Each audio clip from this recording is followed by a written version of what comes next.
just a moment for everything to kind of catch up because it takes, like I said, since it's on a minute of a delay, it takes a second for stream to catch up and also for oh okay, and I need to adjust that because yeah, my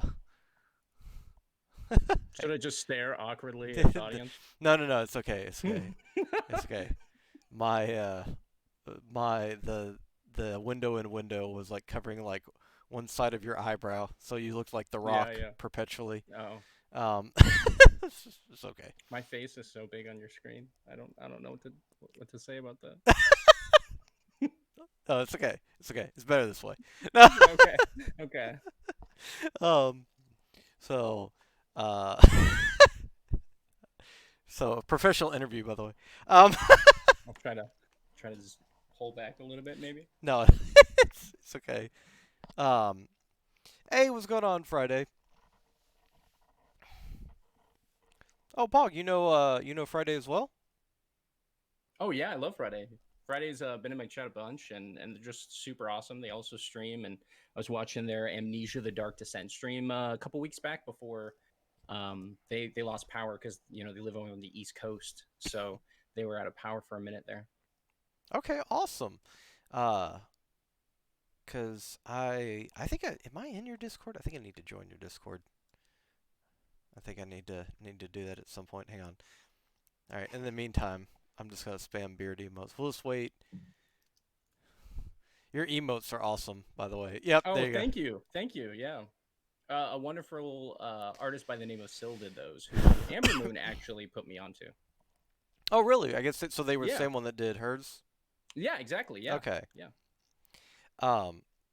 All right. Well, I guess we can go ahead and get started. So, as always, the introduction. Welcome everybody to the. I said earlier it was the 28th. I was completely wrong. It's the 29th episode of Yawning After Dark Meet the Streamer. Uh, Tonight we have on Auspicious Beard, and this is really awesome because this is the first time that I get to interview somebody that actually started out their streaming career on another platform, which is really interesting. So, but to begin with, as always, nobody can introduce themselves better than the guest. So I'm going to hand it over to Beard for a moment to let him introduce himself. Oh, sure. Um, well, I'm Auspicious Beard, as Yanni said. I'm a variety streamer. I was a former Mixer streamer before the shutdown, and then when they did that big announcement about a couple days later, I ended up coming over to Twitch. My hope was to sort of get out ahead of the shutdown itself and try to get growth going on Twitch. Meet other communities like how I met Yanni and a bunch of other amazing streamers, Amber Moon, Friday, like the list just goes on and on and on. So, but yeah, so I like all types of games. I wouldn't say that I have one game that's really my bread and butter, I guess you could say. I pretty much play whatever I'm sort of feeling or whatever the audience might suggest, or if I get like a wild notion all of a sudden, I'm like, oh, this game looks awesome. I might play like that's how I started playing Remnant. I saw it on Steam and I was just like, oh, this game looks so cool. And of course, that's how I ended up meeting Yanni. Funny enough. So, but yeah, that's yeah, I guess it's pretty much my introduction. I don't want to go on too long. Oh no, you're fine. These interviews get longer and longer, and I'm happy about that. I'm happy because it's always awesome to know that people are comfortable continuing to talk. Mm. So normally I would ask what brought somebody to streaming with Twitch, but in this case, I get to ask why Mixer over Twitch. Okay.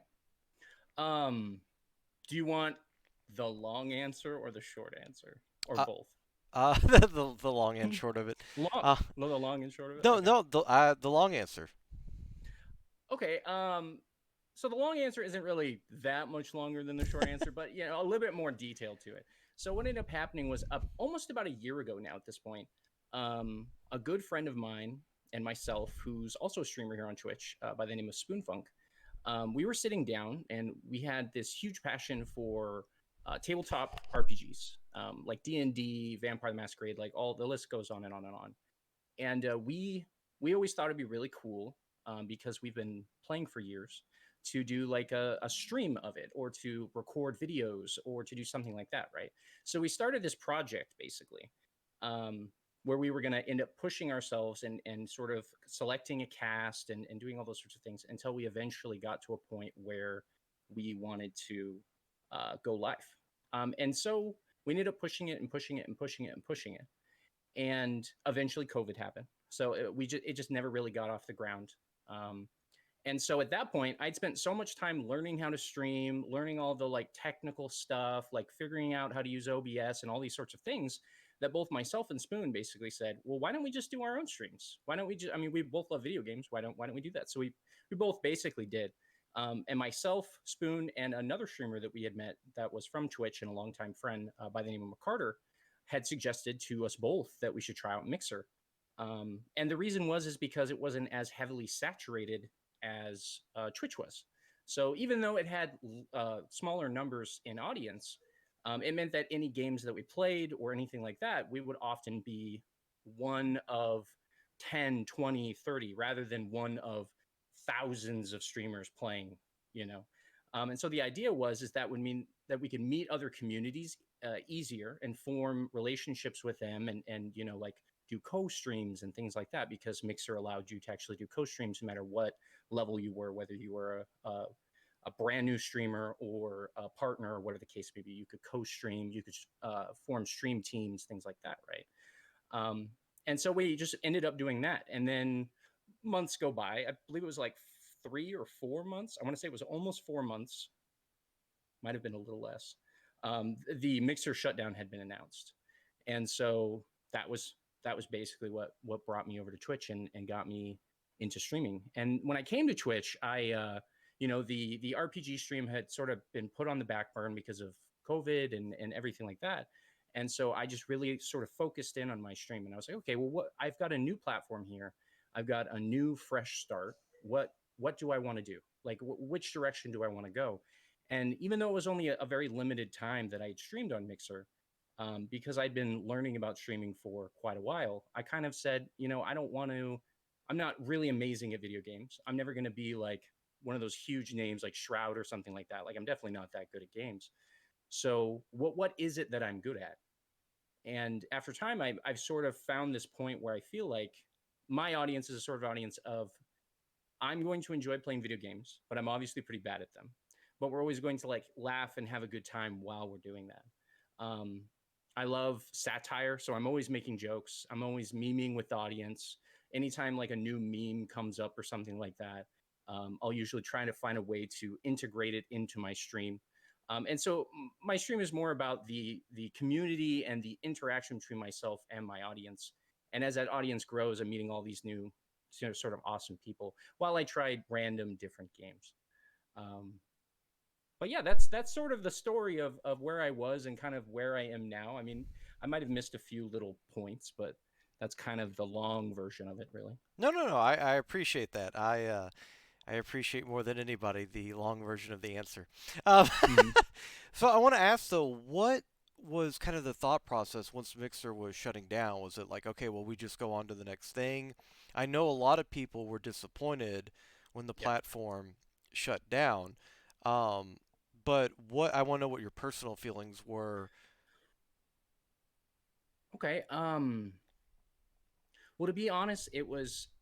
I have to be like, to be very very honest about the whole process. It was far easier for me than it was for some of the other Mixer streamers that I met.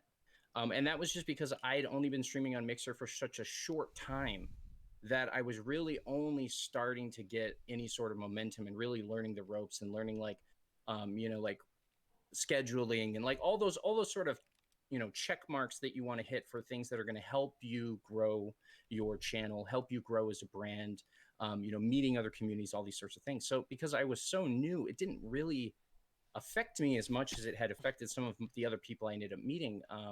For example, like Miss Blue Eyes, who's just such an awesome streamer, super super supportive. I met them on Mixer, Right. and they were a partner, and them like many many other hundreds and thousands of Mixer partners were like so impacted. Um, and so when I first came over, my biggest like my first biggest goal was to try and like find other mixer people, and be like, hey, how can I help support you? How can I is it just a follow? Is it shouting you out? Like what can I do to help support you? Because I was also a mixer streamer. I wasn't as negatively impacted as those other streamers. Like some of them, this was their job. This is how they pay their bills and all those sorts of things. And for me, it just wasn't the same. Um, so that's sort of where that transition ended up coming. I might have gone. Did I go a little off topic there? I might No, have. no, no, no, not at all. Oh, okay, No, okay, I appreciate a good tangent too. So sure, yeah, okay. That'll happen a lot with me. I'm gonna be honest about that. no, no, you're completely fine. I do want to ask those. So, yeah, because I had kind of wondered about that myself because we oftentimes we see the big names almost like they're athletes or something where you have an athlete that gets traded from one team to another, and Yeah, in one way we're supposed to feel sorry for them, in another way they're still making the top 1% of earnings, so are they yeah, really that's true. negatively impacted? And I'm not saying that it's not, once they meet some awesome people on a platform, that it's not still hard for them to switch over. But I Hmm. had wondered about, what you're essentially talking about, more the middle ground, where, you were more still like the rest of us in an affiliate status, I guess, are comparable to that over there. Hmm. And then you had Hmm. people like Ninja up at the top, and then you had the people that Yeah, were kind of in the middle. Um, yeah. what ultimately, though, do you have any thoughts as to why Mixer kind of shut down? I I'm gonna be honest. I don't know. I've Right, heard a lot of different stories. I've heard a lot of different sides of what it was that took place. I've heard at first people were just saying, "Oh, it's Mixer's fault. They messed up." And then after some other Mixer streamers like really looked into it and were like, there was lots of research, then they realized that it wasn't exactly Mixer's fault. It was more of like Microsoft's fault, right? Because they basically pulled out their backing and said, "Okay, we're done. This is not making the money that we expected it to make, or that we wanted it to make. So we're right, no longer going to be backing this project." I'd heard stories that the actual Mixer team, the ones who actually ran the site and everything, didn't even know about the shutdown until a few days before it was even announced. Um, and so there was a lot of stories about what was going on. It's hard to really know exactly what the case was because there's always that this is the official statement versus this is what this person heard or this person tweeted or whatever the right, case may be. So I couldn't speak any truth to that. Like I don't exactly know the reason, other than these are the official reasons. Um, all around though, it just stunk. You know, right. yeah, Well, and it kind of reminds me of I don't know if you've ever seen the show or heard of it, Married with Children, yeah, but yeah. I've seen that show.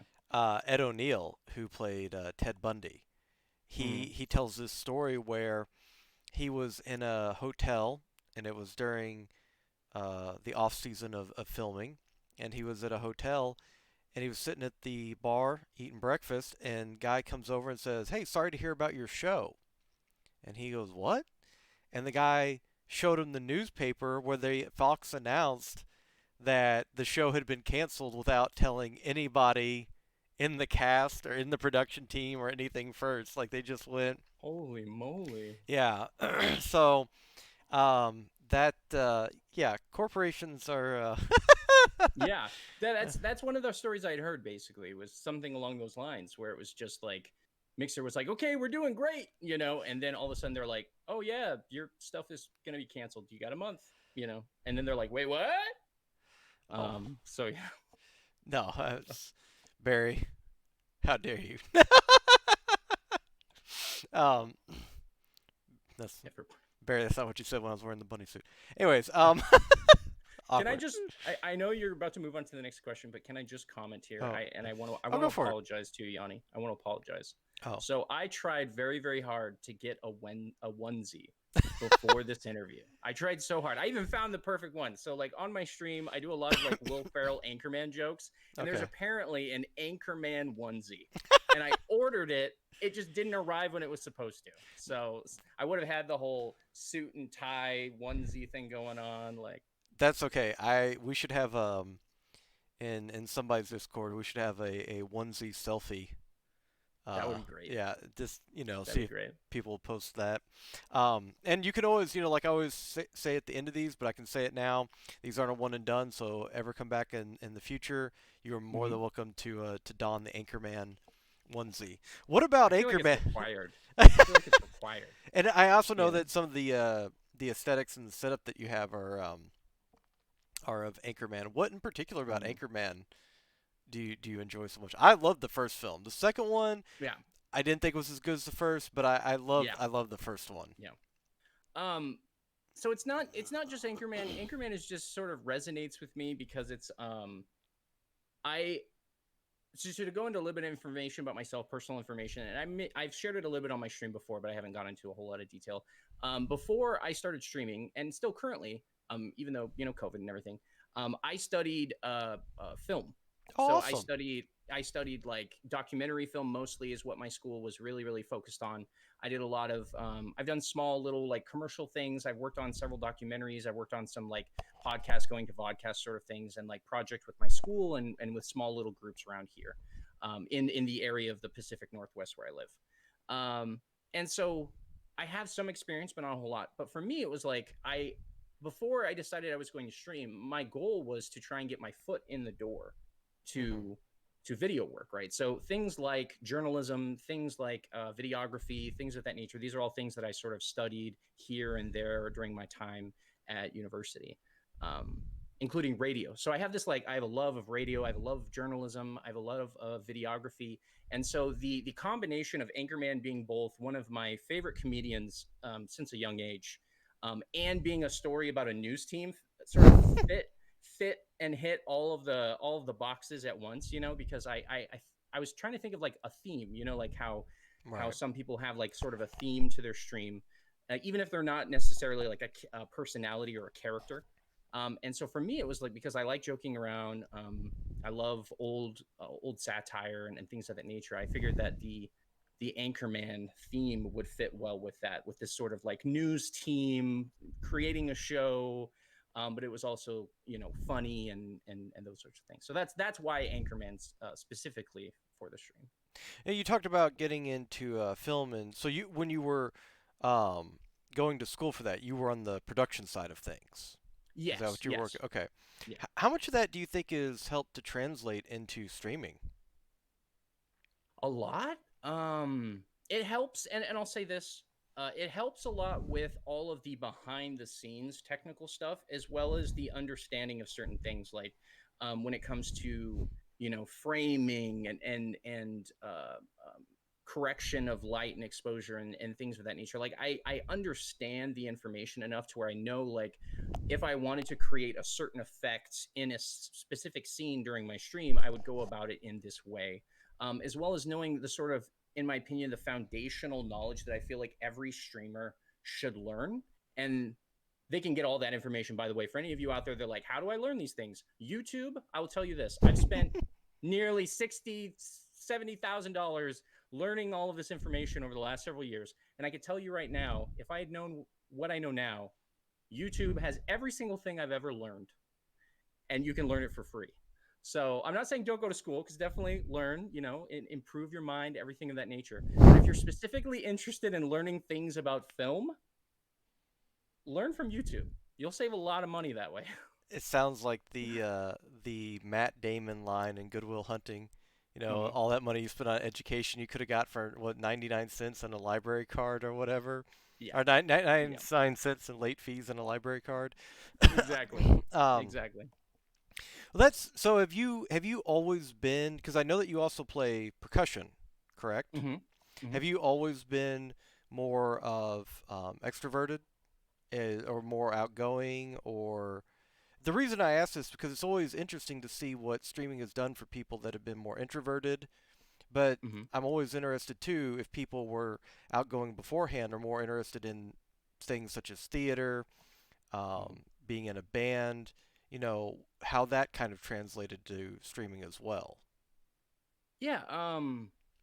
So like I said, to go into a little bit more information about myself, just to sort of come at this question, so that everything I say makes more sense. I grew up in a family of musicians and and Baptist ministers. Okay. Um, so my family, my grandfather on my dad's side was a minister, and his my grandmother, his wife, were both ministers. So they would, at a very young age, basically a kid, my parents ended up living with my grandparents because they were so young when they had me, who was their first kid.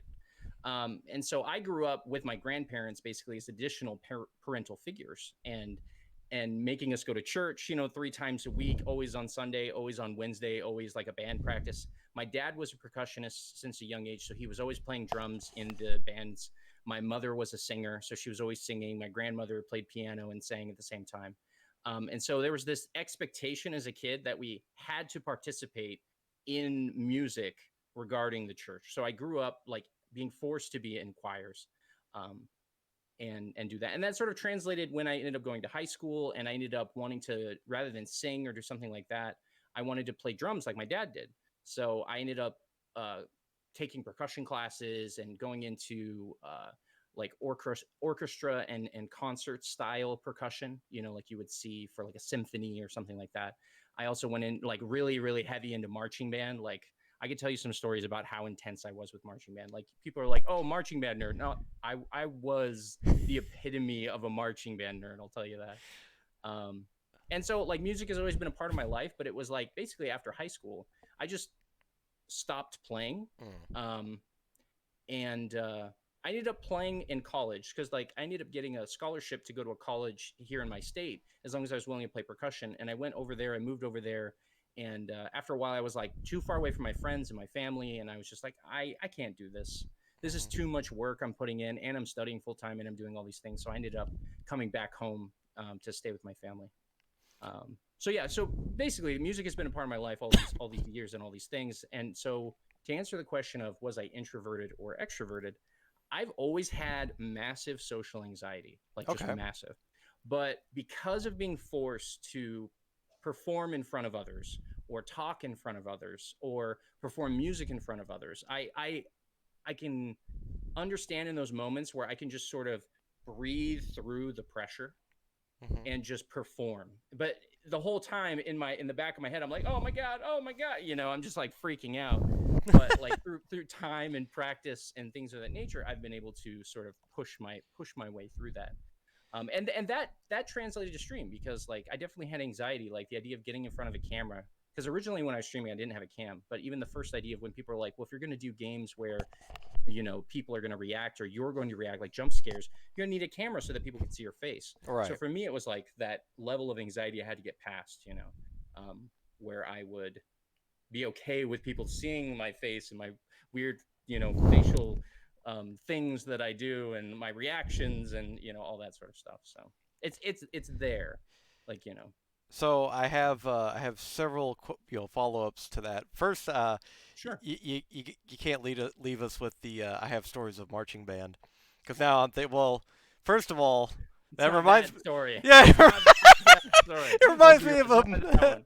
it reminds me of a particular movie. But no, Yeah. yeah, I am curious if you have a story to share about marching band though, because I have some friends that were in it, and we just had on a guest Agua who was in marching band, or who was in who was in band as well for Hmm. jazz. Uh, Oh yeah. so I'm definitely I Okay. intrigued. No, I was gonna say I'm definitely intrigued. So. So I played kit in jazz band in school, so I did a lot of that. But more my focus was on like rudiment style, so like Hmm. marching band drumming. And when I say that I got really really into it, I mean like I got so far into it that I was taking personal lessons with, in my opinion, and it may not be currently, but in my opinion, one of the best percussion instructors in the entire Pacific Northwest. Like I was paying like working jobs on the side just so I could afford them. I was practicing every day after school for hours and hours and hours. Like, when I did my podcast interview with Bites with Buddy, we actually ended up talking about that. He shared a story about how, he would come over to my place after school and I'd just be sitting there practicing for hours, just watching TV or something, but just sitting there going. And it was basically like that. It was like Right. almost like an obsession because it was. I remember like thinking back to those moments. I remember realizing that I wanted to be good at that thing Right. but I didn't have natural talent, even though I'd grown up with it. I didn't have like I'd met other people, even in my own school, who had a tremendous amount of natural talent, and I didn't. I just didn't have that, and so I knew that the only way that I was ever going to be able to play at that level was if I just focused. If I just said, "This is what I'm doing." Other than working, going to school, and eating and doing all the normal things, I'm just going to practice and practice and I did. And so the stories that I'm talking about, how I'm like I've got some stories, was basically that like I was so in like hardcore into marching band. I ended up. Have you ever heard of Drum Corps International? Uh, the only thing I've heard about drum corps is the movie. Oh no, that was Drumline. Sorry. That was Drumline. Yeah.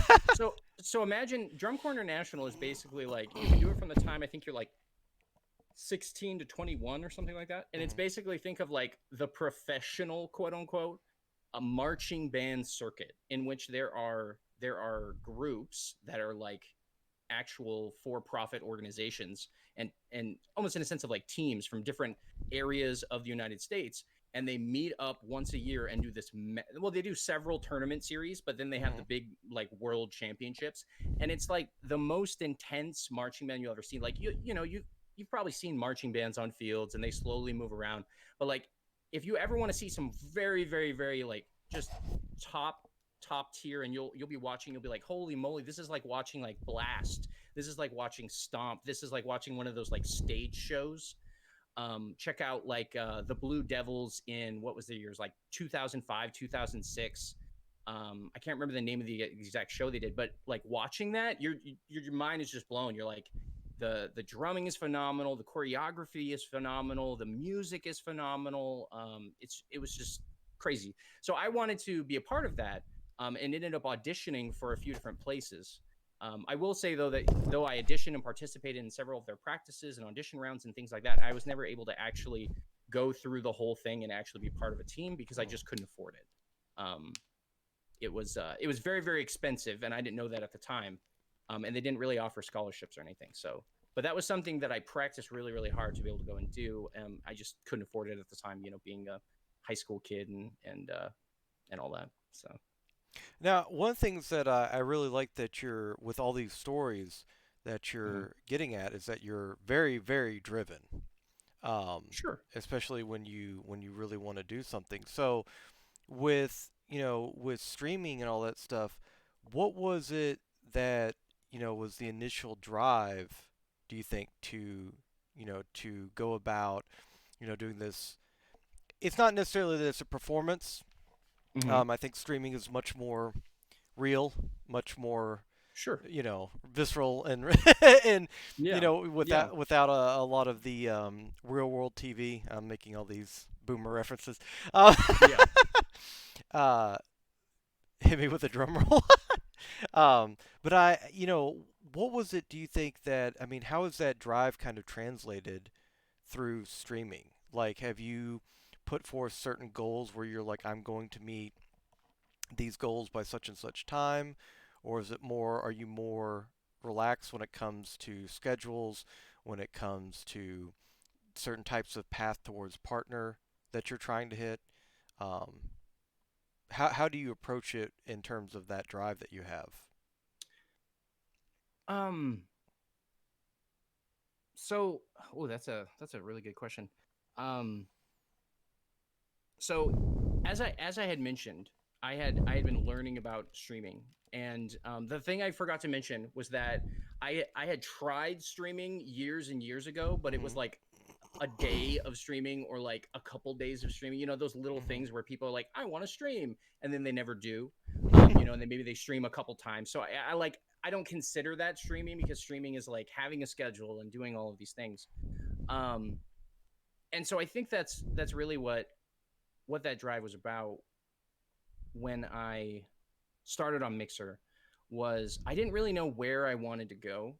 I know that I wanted to build an audience, and have it be an audience that would enjoy my type of humor and my interests, and being able to like just chat with people and have those sorts of real, not to say super real, because like I try to avoid like hot button issues and things like that during the Right. stream, but I mean like still be able to have those very real conversations, about our lives and about the games and about the stories and about um, whatever was happening on that stream or a video we watched. Like I said, I have a huge passion for film, and so when I first started streaming, I wanted to show videos because I love watching old videos and I love sharing that passion with other people and being able to talk to them about it. I thought that that would be an interesting way to sort of go about it. Um, and as that time went on, I realized that with Twitch's policies and things like that, I can't really Right. approach it the same way. And so as time has gone on, as my audience has continued growing, and I've met more and more awesome people, um, to be honest, I don't have like partner goals Mhm. necessarily because I understand that there's so many steps to getting there. I Right. understand it's going to take time, it's going to take work, and it's just it's sort of I heard someone say this once and it's really really resonated with me is that streaming isn't a sprint, it's an endurance race, Right. right? It's about putting in the hours, but making sure that you enjoy the time you put there. Mhm. And it's about understanding that you're not going to grow to 100, 200, 500,000, 10,000, or whatever Right. overnight. And some people may not even ever get that big. So there's this sort of understanding that I have that even though I really enjoy streaming and I would love to continue seeing growth, I'm not expecting to explode, right? I'm not expecting to just be the next ninja or something like that, right? Right. Um, so I'm trying to be very much in the moment, but at the same time, I am trying to plan little ways ahead of myself, right? Or adding things in that I feel like might add to the stream overall and help me push closer and closer to that eventual goal of becoming partnered. Like, so a lot of my focuses have been on, okay, what can I do to make my community feel like I'm engaged with them and that their ideas are important to me and that this is our community. It's not just mine, it's not just me, it's us, right? So what can I do to do that? So rather than coming out right out the gate with like all these crazy overlays and all these notifications and all these sort of Right. things, I tried to be very very simple. And as soon as I got to a point where I felt like I should start getting notifications because I was having people follow and I was very close to affiliate. I was like, okay, I'm going to add in a follower notification. And then once I hit affiliate, I was like, okay, I'll add in a sub and a biddy notification. Right. Um, and then, as time has gone on, I've been like, okay, well, what sort of jokes and memes and things like that have people really enjoyed? And how can I include them into my stream as an aspect of it? Um, and so that's where like when you hear people talk about the smooth jazz thing, that's one of those things, right? I had a podcast interview where we were just joking about like I don't want to go too far into it because it's one of those. I feel like it's one of those stories that if I told it, it's kind of like you have to be there to really like Right. No, I got you. It's okay. grasp it. But it was a funny meme for the night, and then jokingly said, "Well, what if we just continue doing this?" So I ended up making a scene for that, and now it's like a channel point thing on my channel where people can spend whatever it is. I think it's like 500 points or something, and then they can say hit them with the smooth jazz, and whatever's going on in the game, whether it's like I'm playing something or someone just followed or whatever, I'll just sort of improvise and act like I'm some sort of jazz radio host. But I never like there's a little bit of music in the background, but I never actually play anything other than that one background song. It's always just like me just going like smooth jazz, baby. Oh yeah, like you're always kind of like waiting for it, like you're waiting for the beat to drop, but it just never drops. Like that's kind of the joke, right? Is it's did you ever see that meme that was like when people would sing a song but they would never move on to the next point? It's like the jingle bell, jingle bell, and they just Yeah. keep doing that and you keep waiting for it and just never. So that was kind of the meme, right? Was just you just keep saying smooth jazz but nothing ever like happens beyond that. Have you? So I yeah. I have to Oh, go ask if ahead. it's ever gone awry. Have you ever played a horror game and in the middle of the smooth jazz thing? There's like a jump scare or something Oh like that. yeah. Oh yeah. I've had moments where like I'll be playing a game and because it's a different scene, they'll see my face with like these candles behind me, like these soft glowing candles, and there's this like sort of a soft jazz music in the background, and then I'll still be playing the game, so I'll like die and I'll be like, oh shit. I just died, baby. Like, and I just gotta find a way to add it in and transition. Um, right. And so it's like that's sort of where my drive has been is like how can I take what my strengths are and add them to the stream in a way that engages the audience and also allows me to have a good time while I'm doing it. So like one of my favorite things is like I at one point I wanted to be a stand-up comedian, but I realized that the time it takes to really like create a set um and think through a set, that was my point of weakness. Was I have a hard time gauging like how funny a joke might be, because like I've grown up with some extremely funny people. Most of my very very close friends and people I met are just hilarious, right? And so after a while you become desensitized to it. So I started like lacking a perspective of like what was funny. So in time my strength became like observational humor. And so that's the sort of things like I'll apply to the stream, is like that understanding that these are one of my strengths here: observational humor about what's going on, or maybe it's my reaction, or maybe it's something that I think of in the moment. And so I'll like try to find a way to tie that in. But yeah, so that's sort of I feel like I hit the answer to the question, No, but no, yeah, yeah. sort of circled way around. I don't know. No, no, circle the wagons. No, no, Yeah, wait, we got it, we got it. No, yeah. no, I definitely get what you're getting at. Now, Hmm. so another question that I always ask is, you have people who dedicate themselves to one game. A lot of times when people do that, it's typically a competitive game, something that Sure. they're going to grow at as a player. But when you decide to become a variety streamer, were you always going to be a variety streamer, or did you switch that after coming from one particular game, or? Yeah, actually, so when I first started streaming, I played on Mixer. When I was on Mixer, I basically played two games. I played Dead by Daylight, and I was sort of a killer main. Like I'd been doing killer for a while, personally. So I don't want to say I knew a whole lot. Like I definitely wasn't as good as some of those like people out there, like Otsvarda and like all these other big names. But I knew enough about the game that I was comfortable to be able to talk about like the meta and like why these perks are good and why these perks may not be so good, ways to approach the game from a killer perspective and like POV. And then when I would play Survivor, I'd play Survivor with other streamers because we could co-stream, and we would do like Survivor co-streams, or we do custom games, and things like that. And then the other game I played was Hunt Showdown, which was a game that I really really enjoyed, and in time ended up playing less. And then I went to Dead by Daylight, and then I realized that um, if I only played those two games, there would be games that I was personally interested in that I would just never spend any time playing. And so then I'd have to do those off stream, or something like that. And so eventually I was like, okay, well, what if I try this game? And then I tried, Deep Rock Galactic, and I was like, this is so much fun. And then I tried the next game, and I was like, this is so much fun. And the entire time that this was going on, I was like slowly gaining viewers, and more people were starting to show up. And it didn't seem to me like it was because of one game that they were necessarily showing up. It was just because of the atmosphere and the sort of focus being on the interaction with the audience, and things of that nature. And so I just never really focused in on one game, um, just because I'm not, as I said, I might have said it jokingly, but I am not an amazing at any game. I'm not like a crazy high ranked competitive Overwatch player like I'd heard that you are, or like a super high league player or anything like that.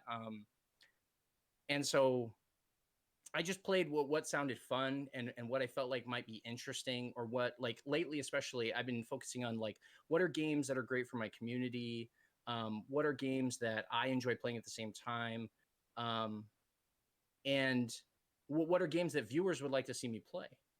Um, and so that's sort of how that transition happened, where I went from playing two games, at first Hunt Showdown and Dead by Daylight, and then mostly just Dead by Daylight, and then onward and onward. And now we find me with, I've played like Remnant on stream, I've played Warzone on stream, I've played Among Us, I've played like all these different games, and the list just sort of continues to grow as the weeks go on, right? um, yeah. So you were kind of getting, touching, mm, more so than tacitly, but about what you're looking for in a game. But is it Mhm. necessarily strictly adherent to, I'm looking for something that the community can get into, or do you get into games that might be more of a solo experience, but that you and the community can enjoy? I'm thinking of like the Telltale series and stuff like Oh, that. sure. Yeah. So a little bit of background on my gaming history Okay. is that for the longest time, I looked at video games as like a community experience. Hmm. As like I grew up, playing video games with my family, with my siblings, with my friends. And as time went on, I realized that like although there are occasionally solo games that I really enjoy, and I've enjoyed their experience, I find that I tend to get bored when there's no interactivity with a game. If there's no one else to play with and enjoy that time with them, if there isn't some sort of cooperative experience or something that sort of gives it that continuous sort of replay value where things are shifting and changing and I can enjoy that with my friends. And so that's always been sort of where I've come from, which is why I found myself gravitating towards community minded games where other people can play with me, whether it's like audience members or fellow streamers or whatever the case may be.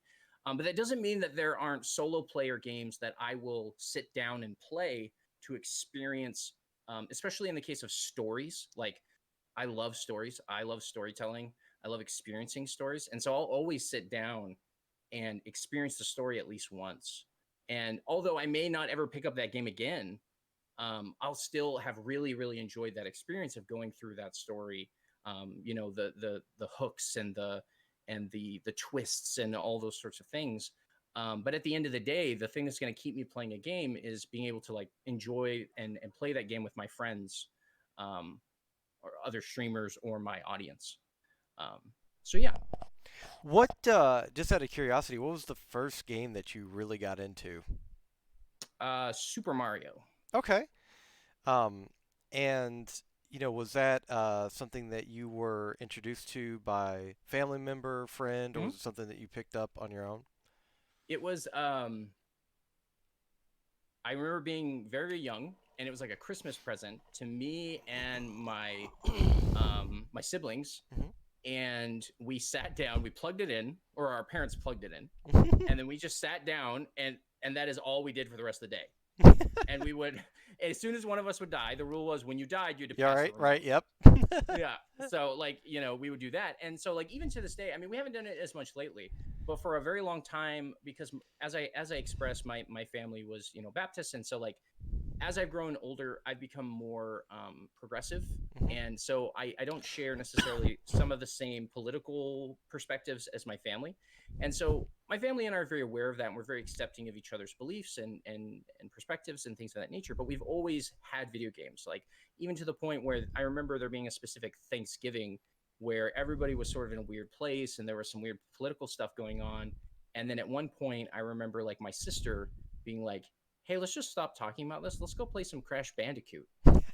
And so all of us sat down on the couch and played Crash Bandicoot. And every time one of us would die, we'd pass it, and then we would, we were all sitting there having a good time, laughing and stuff like that. And so, yeah, so that it's always sort of been there, right? The great family mediator, Crash Bandicoot. Yes, exactly, right, right, exactly. um, with regards to to video games though, and actually, real quick, I have a point of contention with my brothers growing up because friggin' their rule was when you ran out of lives, you would pass the controller. And So that they could just go get more lives, well, like, yeah, they turned it up to like 99 lives or oh something, and my I gosh. freaking got and here I am, baby yawn. I didn't know any better. Mm, I remember going to the arcade, and first arcade we went to was a place called Aladdin's Castle, mm. and went there, and I used to, how they would have the preview of an arcade game before you'd actually play it yourself. It'd run through a little preview screen of like the first level of Mario or something, and then you would put in the token or the quarter, and then you would get to play it. Well, I didn't Oh know yeah, that. and you'd like see the little guy Yeah, running or I whatever. didn't know Yeah. that that actually took money, and so I was just like content to just like I thought I was playing. And just perpetually, Oh, so like you said that meme, right? Jingle bells. I'm just like yeah. stuck in the same first level of Mario over again, and then eventually my the Oh. brother that I was closest to in age, he but was the youngest of my stepdad's children. He was like, that takes quarters, And my family was like, we had a good racket going here. Like we could have kept we could have kept this The going. glass, Yeah, the glass breaks. The yeah, truth comes out. we could have kept this Oh, it's going so good. for at least another couple of years probably. Um, but I just imagine little baby Jan just sitting there like, the why can't I beat this level? yeah the bunny suit.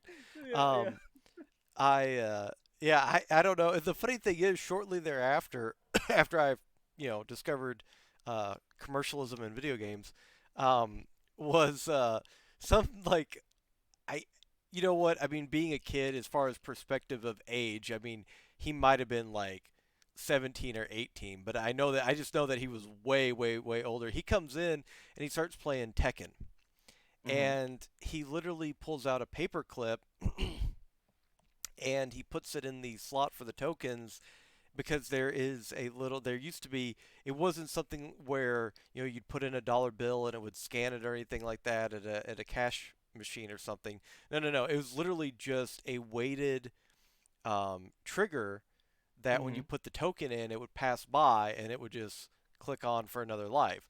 So you put a Yeah, or paper hit a clip. little button inside or Yep. whatever. So he just put the paper clip in and like pick a lock and and I was like, "How did you get good at this game?" And he was like, "Oh," and he just like put in the paperclip and gave himself like 200 lives or something like that, and Holy continues and yeah, he's moly. like, and then he just played that all day long, and you know, I think I remember seeing something like that on like a cartoon or a TV show where the person had like a coin on a string yeah, and yeah, they just yeah. put it in and pull it back out. I Oh don't yeah, remember what it was though. Yeah, yeah. I but saw but yeah. people do that too, which I never approved of that. I just waited until they were done, and then I played their Yeah. continues afterwards. Yeah. Look, maybe I didn't have any money. Okay, Yeah, I didn't sure. have a job at that point. You're Um, like, it's better than playing the same level without putting any quarters in. You yeah. know, that damn Mario over there, I can't beat. Pac-Man's got a wife? What? Yeah. What is this? Um, but yeah, I was gonna ask too. To this day, is there a particular game from maybe your childhood or something that you'd still go back to, like just kind of as a comfort pick? I've meant to play Super Mario again or like Crash Bandicoot or one of these like older games that I played way back. Um, I've meant to, and it for a while there, it required you to have some sort of emulator, like all of these sorts of things. And so I never really had the technology, but now that I do, I've actually been thinking about it lately. Like what sort of classic game would be fun to really like go back to. And so I think the game though, pardon me, if I could go back to it and somehow figure a way to where I could play it with others, would be my favorite one. Is the original Super Mario Kart, like Okay. the 2D, like Yes, and blocky uh, Super Mario Kart. SNES, yeah. Yeah, yeah, something like that, or even the Super Nintendo Mario Kart. That one was pretty okay too. Um, What about Super Mario RPG? Thoughts? Super Mario RPG. Am I not remembering the correct one? Which Oh, one was Super Mario RPG? oh my God. No, Beard, Was that the no. 64 one? Nope. It was the one for Super Nintendo. It was made by SquareSoft. Mm-hmm. It had Mario, Peach, Bowser. Trying to remember who all was in it now. There was this lump of uselessness named Mallow. I hated that I character. don't think I remember this game, to Um, be like totally honest. yeah, and well, if you get a chance to go back and play it, I know you could download it, play it on the Wii. I don't know if there's another system that you could play it for, but definitely would recommend going back and playing that, or torturing yourself on stream with Super Ghouls and Ghosts or something. Um, Ooh. do you with these older games, I find that the older I get, the more obviously I have the nostalgia like everybody does for their video games growing up and all that stuff, but I also go and watch like speed runs. Do, Oh do, do you yeah. have any interest in speed runs? Do you watch any on YouTube or? I I have watched speedruns before as one of those, like, seeing the person beat their personal best, or like breaking the world record, or like I've watched a few fundraisers that were like speedrun Like fundraisers. the What was that? Awesome Games Done Quick. That Perhaps that's the name. that's the AGDQ they call it. It's the main one that you'll see on like Twitch and stuff. It's on like the front page of Twitch. Oh, okay. There was a big YouTuber that does like deep dives into things and talks Hmm. about different issues and stuff. And they did, like, if I remember right, they did a Super Mario, um, trying to beat the speed run, and that ended up getting like a huge amount of views, and like, and they donated all the proceeds to like a fundraiser, and it was just like, that was a super awesome experience. So I enjoy watching speed runs.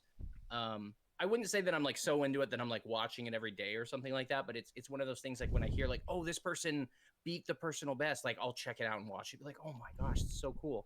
Or if there's like a big fundraiser for something like that, I'll definitely like tune in and watch that, just to sort of give my support and help out in that way, whether it's like with a follow or view or sub or donating some money, or what I'm ever whatever I'm capable of at that point.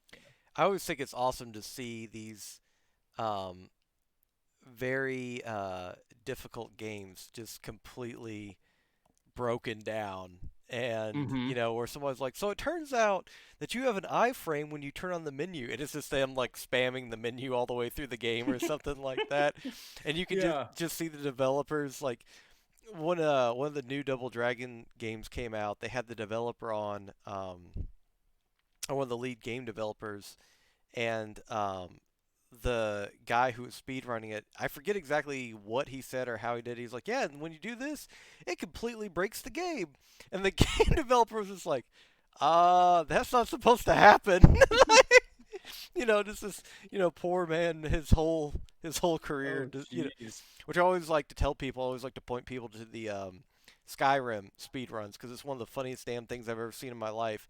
They Mm-hmm. literally grab a bunch of buckets and then they spam the buckets on top of each other to like break the game and basically get through to like the last area. It is, yes. There's a That's pair. You crazy. can stick the buckets in a wall and it glitches out, and you can like climb up the buckets and then just like fall on the other side of like a door you're not supposed to be able to get to like way later on. Holy moly. Yeah, Yeah. there was a speed run I watched the other day. It was like the guy who, I don't know how long, it might have been in the last 6 or so months, so it might have been a pretty old, but I just saw the video for the first time, and it's this guy like beating I believe it was Dark Souls 1, beating the Dark Souls 1 speed run. And he did it in like 34 or 32 minutes or something like that, like start to finish through the entire Dark Souls 1, and he like followed a specific path and had all these routes, and it was just insane to watch. Absolutely insane.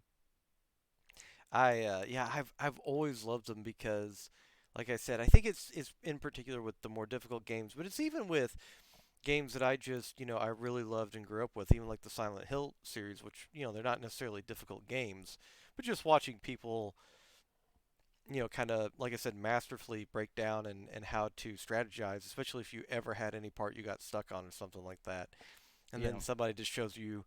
I don't want to say how easy it is because it took time to figure that out, but how Yeah. overthinking and how silly it might have been to come up with a solution. But kind Yeah. of transitioning on that, um, so I get to talk with somebody now about horror games. So, are you a horror game fan at all, or I is it do. I like okay? horror games, yes. Um, what series or is there, I should say, a particular series that you like or you enjoy or Um so there isn't, I can't, so for the longest time I didn't really have a console. Right, because I was like going to school and spending all my money into like random things, right? So I never really had, like, I had a 360 at one point in time, but I was like borrowing it from my sibling, and I ended up playing like shooters mostly on it. But the game series that I played, like the first one and the second one, and then I think I played the fourth one, was Resident Evil. And I always really liked those stories. I always thought like the way that they would go about telling some of those stories was very, very interesting. How there would be these sort of like different aspects of the characters and like what was happening with them, and this sort of puzzle atmosphere that was something I always really liked.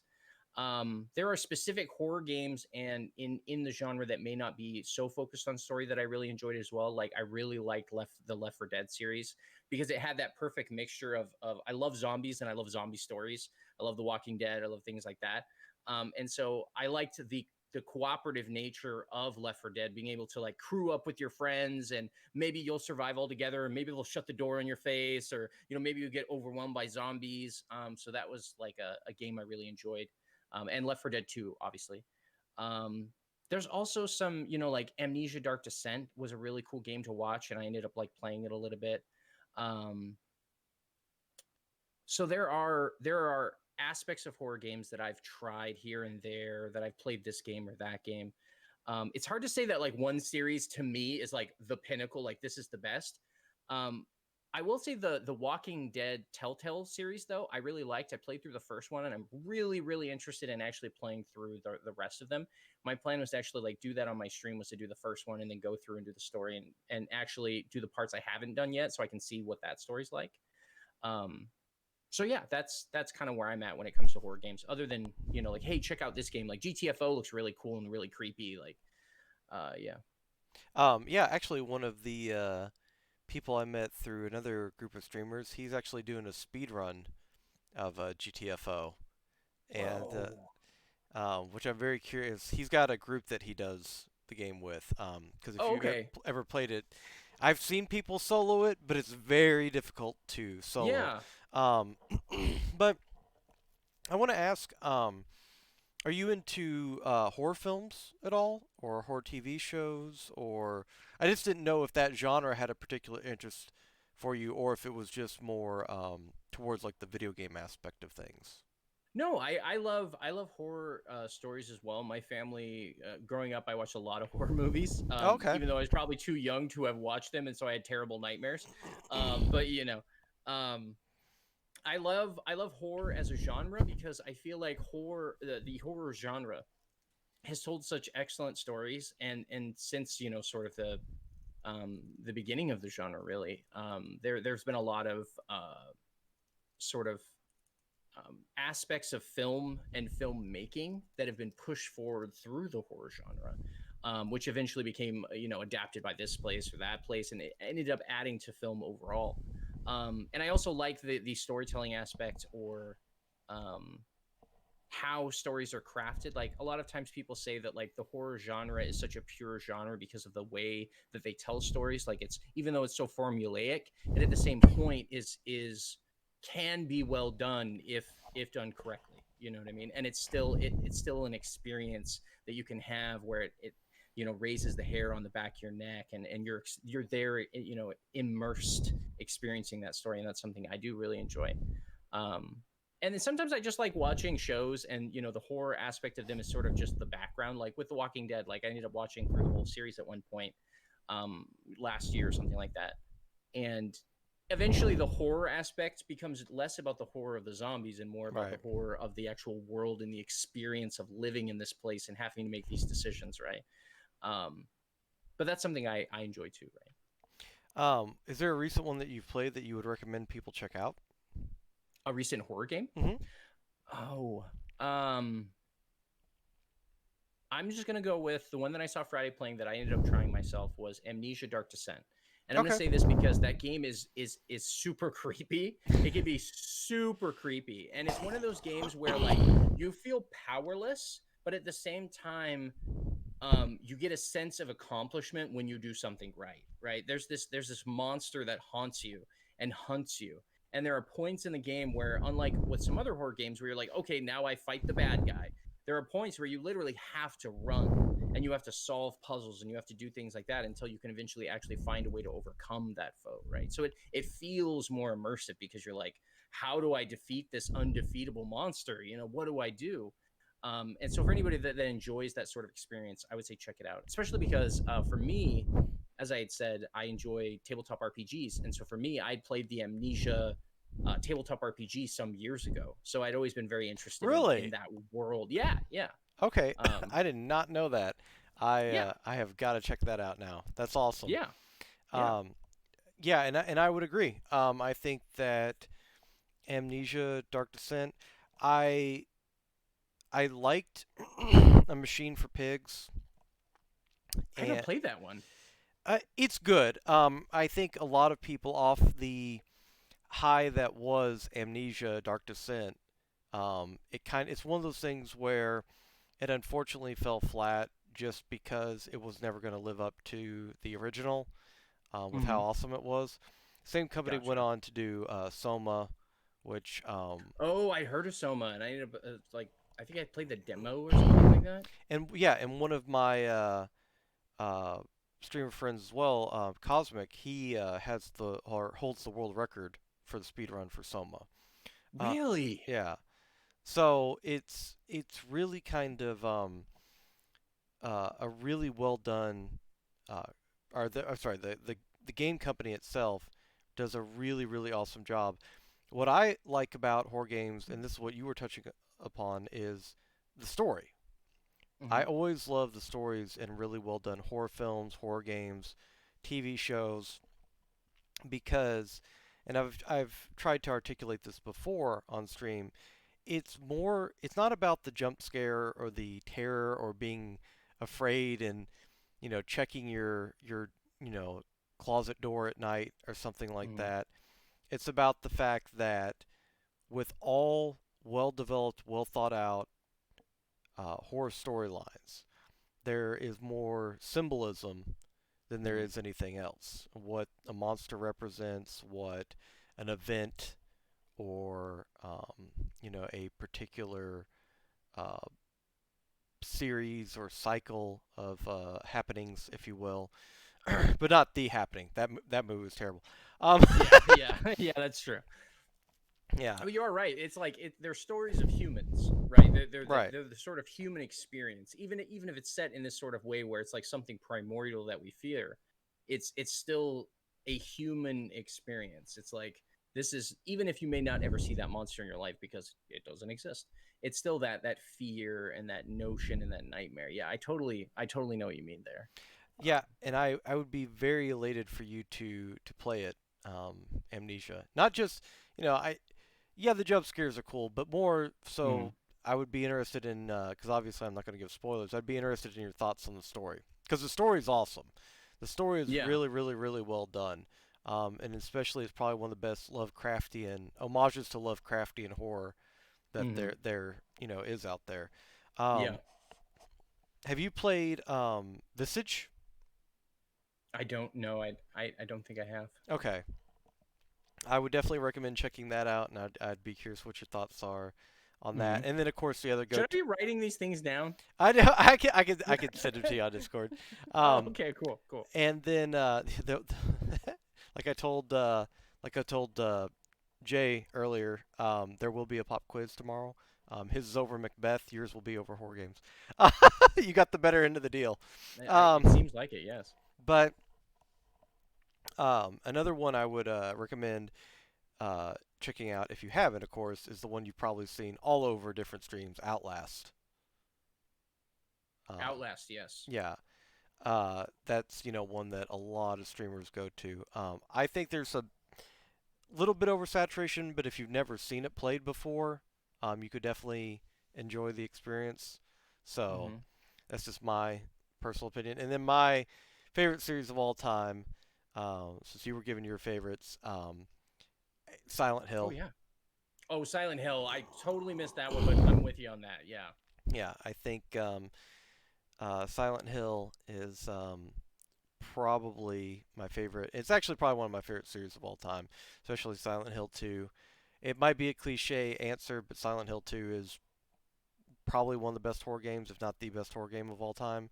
Um, so definitely, um, again, perhaps a cliched answer, but I think it's a reasonable one. I think Yeah. just Yeah. the impact it had on gaming in Oh general. yeah. Um, but yeah, what as far as I wanted to ask you actually real quick before I ask that question. I want to ask you. Everybody's been telling me about Among Us. Can you Oh talk sure. talk about that game for a little bit? Because I've never Oh played it. sure. Yeah. So Among Us is a game that a friend of mine suggested that I try out because it hit those sort of check marks of being like a multiplayer game. And what it is you can have up to 10 players in it, and you play as basically think of like I'm just going to use the term survivors, even though I think they're called.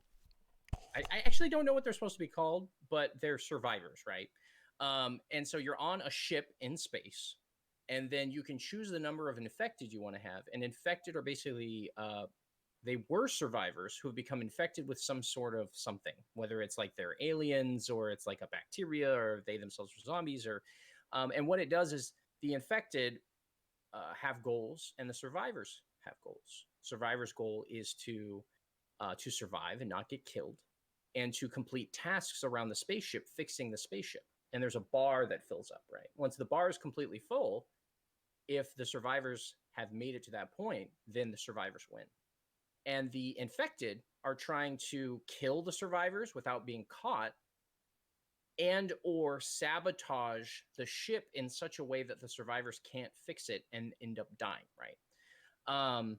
And so it sounds very, very basic, but then there's a whole nother layer on top of it It where sounds like usually Deceit.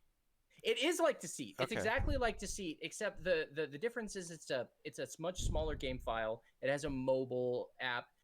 It's more like 2D top down. Hmm. It allows more players, but it's totally like Deceit with a little less intensive puzzles because Deceit had a lot of very, very intensive puzzles, Which all of that's right? just based off the card game Werewolf, if you remember. Um, the you basically there's villagers and there's werewolves. Every Oh night the yeah, werewolves pick a villager to pick off, and then the yeah. villagers, and then the next morning comes and the villagers have to discern who the werewolves are. Hmm. Pick who Yeah, to. or it's like Secret Killer. Yeah, If yeah. you ever played that, yeah. Um, yeah. So okay, well you definitely piqued my interest because I absolutely love Deceit, and I Yes, used to play it with friends all the time. yes. And Left Turn says I feel like I would be good at that game. Left's actually played it with me on stream and on their own stream, Oh, that's so it's awesome. great. And so the only difference, just to explain the last little part, is that every time someone gets killed by an infected, and someone discovers the body, they can bring everyone into a meeting. So usually what you do is everybody mutes and deafens themselves so they can't hear or talk to each other during what's going on. Hmm. And then once a meeting happens, everyone unmutes and undeafens and talks about what they saw. So there's this aspect, just like in Deceit, where people are like, oh, who did it? And the infected are trying to lie and blame other people. And then, there's all this speculation. And then they can vote who they want to kick off the ship, right? So the survivors have another way of trying to survive, which is to guess correctly based on clues or accusations or whatever. They can vote the infected off the ship, and if they vote all of the infected off the ship, they also win that way, right? Okay. But it's sort of a double-edged sword because if the infected are smart enough, they can play the survivors against each other and breed mistrust. And Right. so now they start like thinking that a survivor is actually an infected, and then they kick them off, and now they made your job easier.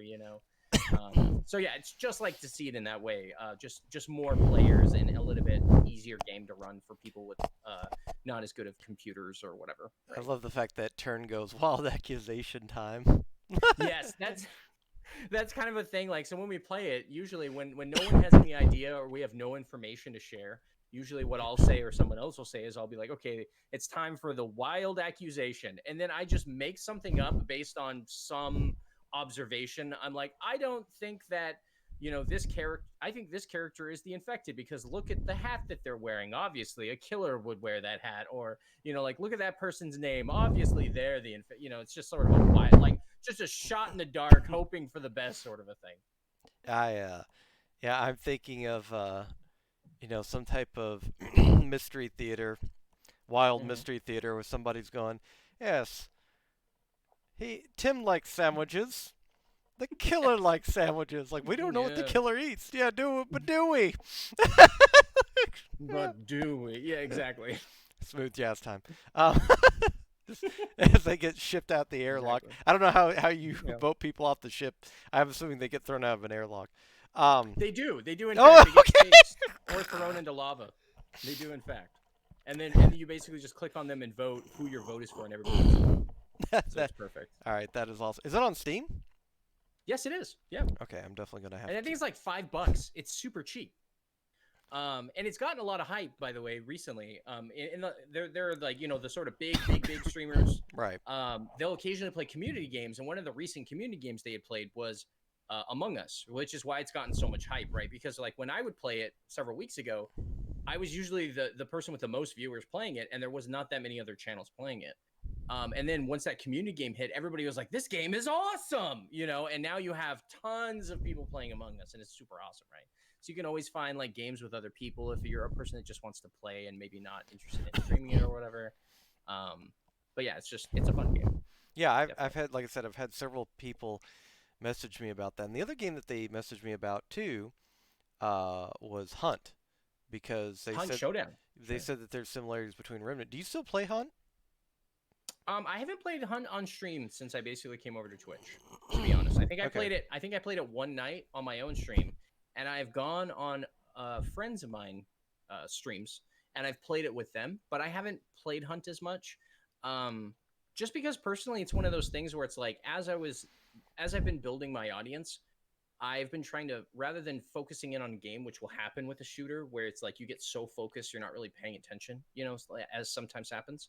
I still haven't gotten to that point where I can be multitasking in that way, where I can be engaged in a really intense game and still be paying attention to my chat and like what's going on and those sorts of things. So unless I hear like an audio notification, I might like miss something or miss a message or something like that. So I've ended up sort of pushing away from some of those games that require that intense amount of focus, especially if I can't pause it, right? Because like Sekiro requires a lot of focus, but I can just pause it and be like, "Oh, hey, what happened in the chat?" And then just boom, do that. Whereas Hunt, it's one of those things where you can't pause in a match because there are other players who might shoot you, like there's all sorts of stuff. Yeah. What so you mentioned Sekiro. What are your thoughts on do you play a lot of the Soulsborne games? Mhm. So I know you play Remnant, but I played Remnant. I we played Dark Souls 3. I played a little bit of Dark Souls 1. I've played Sekiro now. Um, I like Souls like games. I also played Monster Hunter World, which is considered in the Souls like genre, even though it's sort of a little right. different. I played Dauntless. I like games like that. I like Which is your favorite out of them? And this isn't a trick question. It doesn't have to be Remnant. it's it. So here's the thing. I like Amber. complexity. I like complexity Hmm. to the game. So I have to say that the one that feels the most complex to me for a game like that is Monster Hunter World when it comes to melee, right? Right. Monster Hunter World has the most complex melee, whereas Remnant actually is like the best shooter variation. It's Hmm. kind of the only shooter variation, but it's also um, one I really like. Because you add guns, which means that mechanics function different with bosses. The sort of coding things you had told me about with Remnant is a reason that I really enjoy that game too, because the idea of actually like having constant replayability where a boss might, based on how much damage you do, completely change what it's doing. So it's a moving, evolving thing, and that's sort of the things that I like. And why I don't play Monster Hunter as much anymore is because once you've gone through, especially the latest expansion, once you've gone through and you fought the bosses or you fought the monsters, you basically know what they're going to do. They're gonna shoot their stuff at you, and then you're gonna dodge, and then they're gonna do this big attack, and then you're gonna dodge, and it's more of a dance than it is an actual fight, right? So yeah, I would say Monster Hunter World was the one that I enjoyed the most because it has so many like weapon variations and things like that, so it kind of can change the way you play the game completely. And I also really liked all the little funny things you could do with like Right. little tools and stuff like that. I always thought that was fun.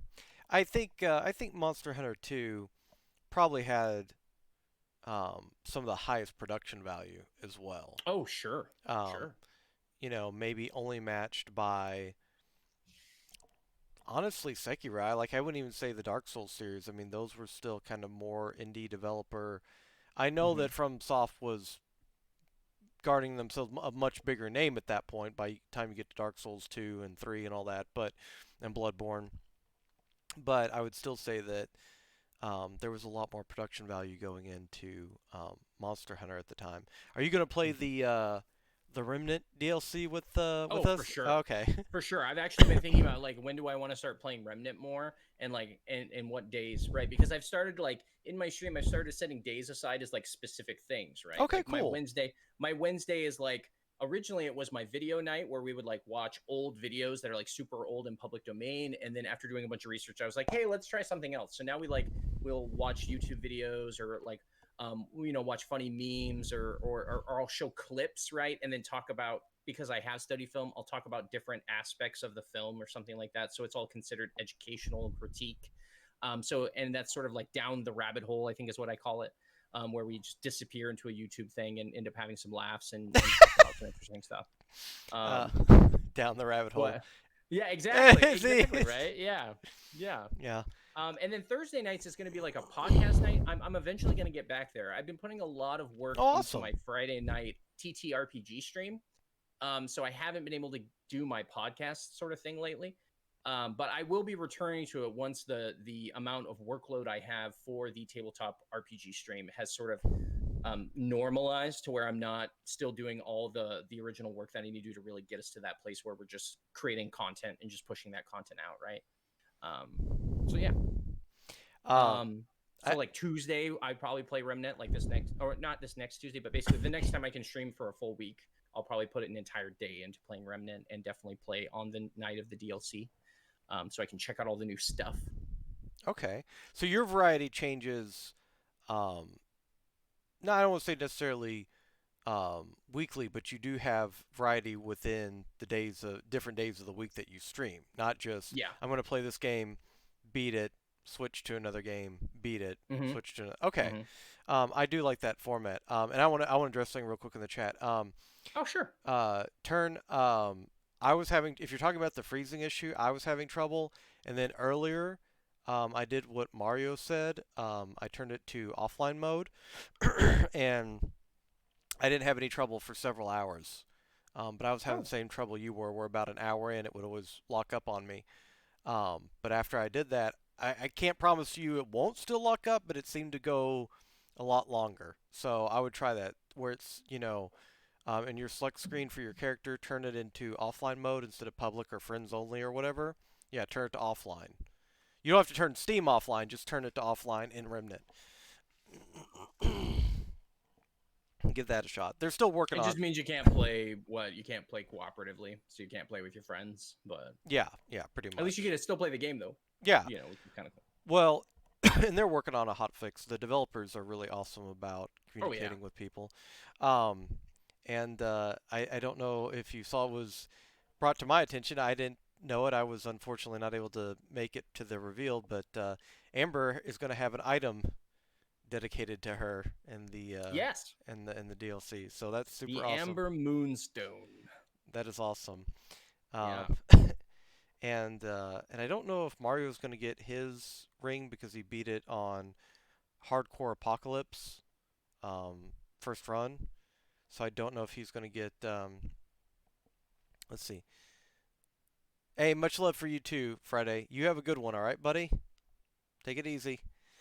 I don't know if he was able to get his ring because they said they were going to do something for somebody that beat it on Hardcore Apocalypse, um, and was able to show proof like through a YouTube video or something. Uh, but Oh, uh, cool. Yeah, they announced it in their live stream. That's what Moon just said. I don't know if I can post the clip. Are you talking about permission? I can give you permission, Amber, or Dragon can, if he doesn't mind. If you're talking about you need permission to post it, yeah, yeah, feel free. I'd like to see it afterwards. Um, but going forward, what are your so I completely understand what you're talking about with partner, and so Mm-hmm. that being really far ahead in the future. What are your shorter term goals with stream? Um. So I don't know if I had talked to you about this, but I haven't been able to stream this last week because of a technical issue that ended up happening. Yeah, I saw that. And so I've actually been thinking about this quite a bit. Like what do I want to do? Like by the end of this next week when I can actually stream again and when Twitch is actually, accepted my 2-step and everything's no longer an issue. And I don't know really. I'm still sort of in this phase where I'm like experimenting, right? Where I'm trying to find not just what what does my audience enjoy, but also like what is something that will um draw people in, because I understand that like what one of the biggest things from at least from an outside objective standpoint, right? Everybody talks about there are these things that you should do as a streamer that are going to grow your audience. And what they're always saying is that you need to be, they say follow the hype or do this or do that or do all these things. But it's like if I'm not trying to, I don't want to replicate someone else's success because I Right. just feel like that's almost impossible. I feel like I have to take aspects of it or at least pieces of it and then innovate it in my own way to make it my own, right? And so that's why I'm saying I'm in this sort of experimental process where it's like I'm trying to take what I've seen other people do to be successful, but find a way to adapt it into my own journey, my own path forward. So even though I know that a lot of times, especially new channels, struggle a lot when they're doing variety streams and things of that nature, I just know that I couldn't do the same game every day. And so it's a matter of how to find the balance between how to, if I'm not going to be doing the same game every day and I'm still growing, what things can I do to create consistency? Like Right. what can I do to bring in that sort of consistent people? And I find that like moving forward, what I'm trying to do is bring more of my own personality to the forefront, like focusing on my passions and the things I'm interested in and conversations and things of that nature. I've thought about this quite a bit, but it's like I love video games and I enjoy playing them, and I'm going to continue playing them on my stream from now until I stop streaming. Right. But if I could find a way to transition into a just chatting streamer, or if like let's say I started like transitioning that way and I started growing and growing and found growth that way, I wouldn't be unhappy. Okay. Like for me it's like the aspect of streaming is about that interaction, and it's about that conversation and that dialogue, and it's about talking about my experiences and hearing other people's experience, or at least reading other people's experiences. um and so it's sort of a day to day thing, week to week, month to month. um but yeah, I don't have a perfect answer as to like what I could do to grow No, no, no, no, or no. innovate, you know what I mean? But yeah. It was no, no, no, no, no. It wasn't looking necessarily for a 21 point Oh, PowerPoint sure. Yeah. production. No, Okay. no, no. Yeah. I was just curious. I'm always curious what other people are doing because for one, it helps, people come to the stream to watch the interviews.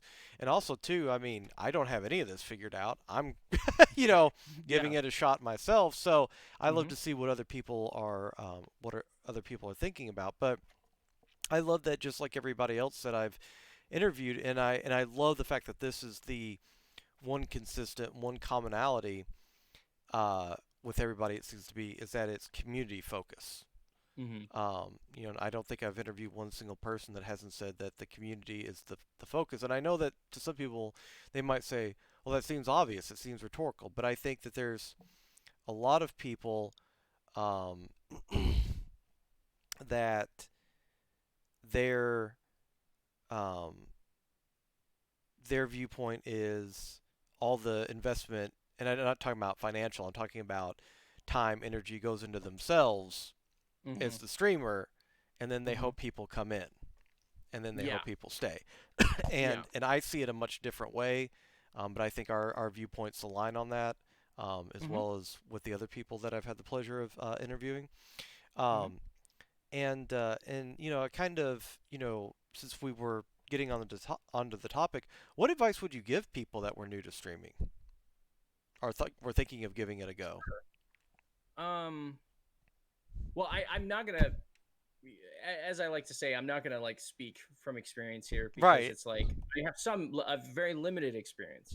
I'm still very much growing and still considered a very new young streamer. But I would say if if I was speaking to someone that had even less experience than me, um, I would tell them probably two things to really focus on, and then a few things to avoid.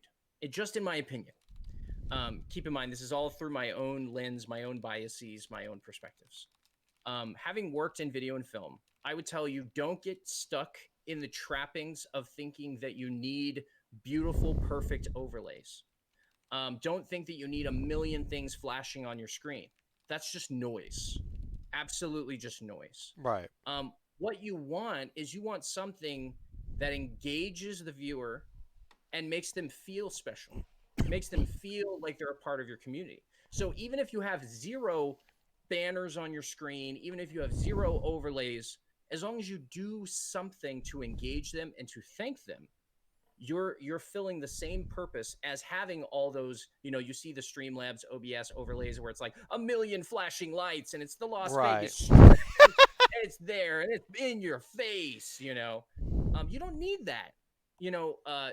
Keep it simple, keep it honest, keep it genuine, keep it you, right? And then find those things as you grow as a streamer and as your audience grows, find those things that are personal with you and them. Whether that be like I was doing, like, even though I had emotes made, I said, hey, make a bunch of these sort of emotes and just hit me with what you have, right? And that's what I said to Sil.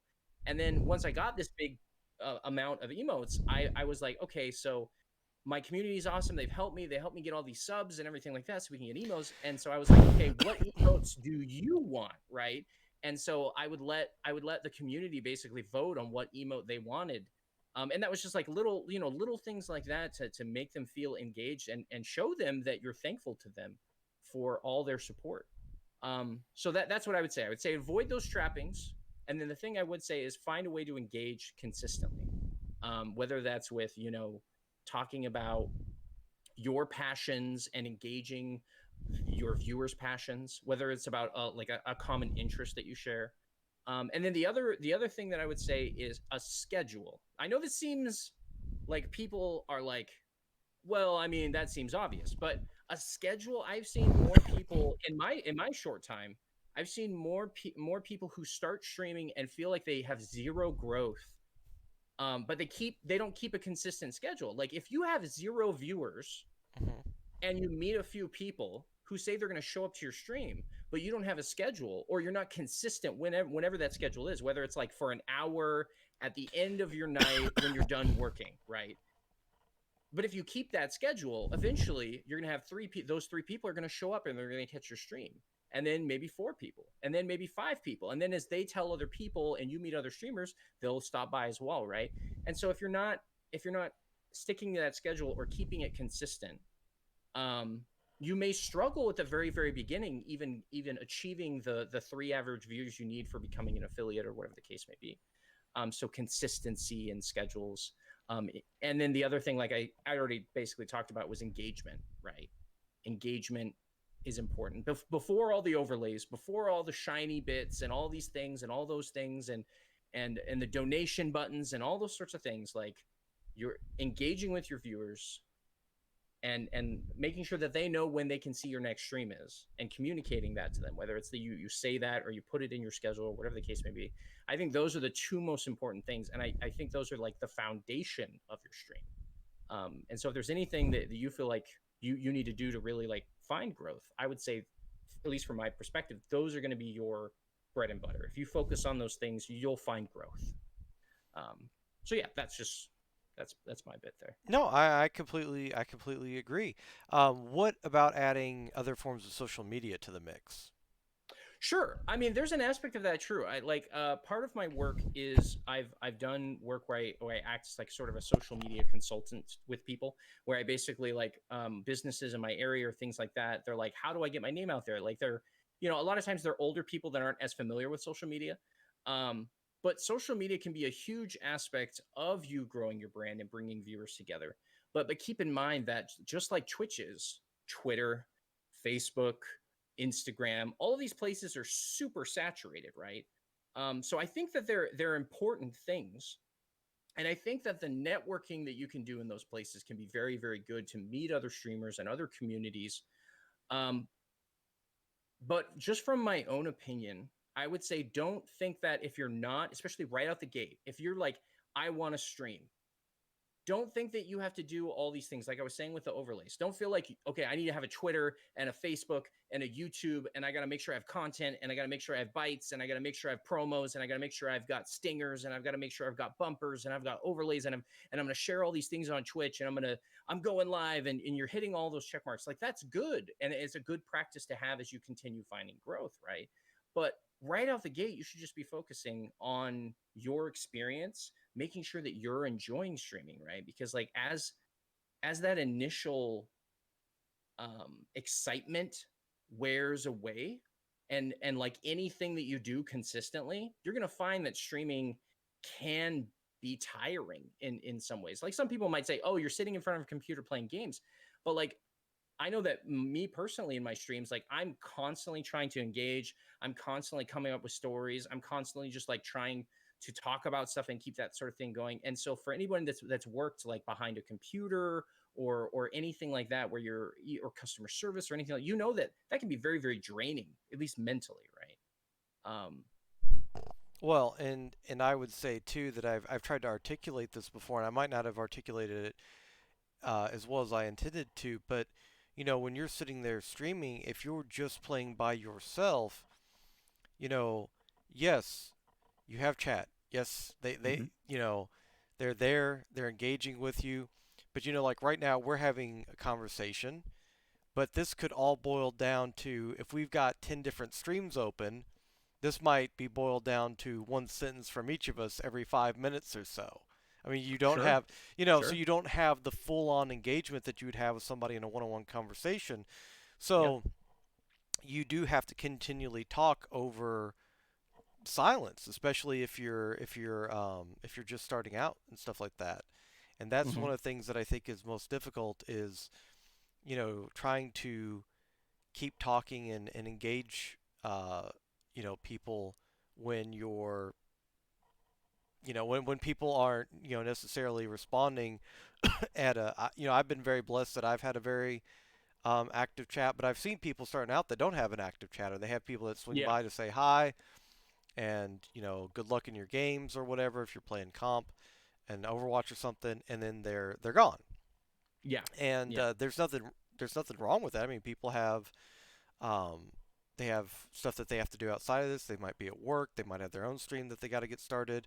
Mm-hmm. They might, be doing chores, going out with the family. I mean, there's a million different things that might be going on, so it's completely understandable. But somebody new coming to your chat might not be thinking that or understanding that. They might just think that this is somebody that doesn't talk to anybody or isn't engaging with Sure. anybody. Yeah. Yeah. So, no, I definitely think that that is a very um, not thought of aspect in a lot of ways, and that is what can be very tiring. Because I think more so than physically, because we're not doing, we're not hanging drywall, 12 hours a Sure. day, but it Sure. is very I've done mental. that, by the way. Oh yeah, Yeah, it's that's actually very hanging drywall. uh, very mentally taxing. Oh yeah. So um, I don't know. I think that it's definitely something for newer streamers to talk about. And yes, obviously we are not professional streamers, Oh sure. but at the same time, I do think that there's a lot of people um, that benefit from hearing that people had good experiences streaming. And I think that Mm-hmm. that encourages a lot of people who might have been in the beginning hesitant to because they think that they're not going to have anybody in their chat or they don't know what to do, what to play. And then when you offer them advice such as, play what you want, Yeah. and just have, engagement. And it's something that hearing about, again, people who have social anxiety, I have anxiety, depression myself, hearing Mm-hmm. that people who have those sorts of ailments can still do something like this. And in fact, Mm-hmm. actually, those people,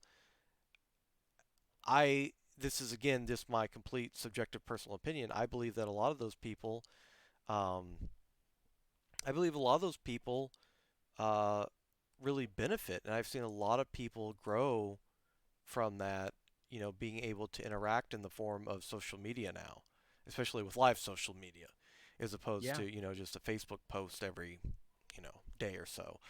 Yeah. But, I think that that's really, really powerful insight. I think it's awesome. Yeah, Amber agrees. It is very tiring. Yeah, it is. Yeah. Um, yeah, so I think that, this has been, uh, see, Beard's chat is active as his legal hashtag leg day again. Yeah, I have a Oh, channel legs. I point. think it's I have illegal. I was a like, what the? channel point thing where people can make me do squats.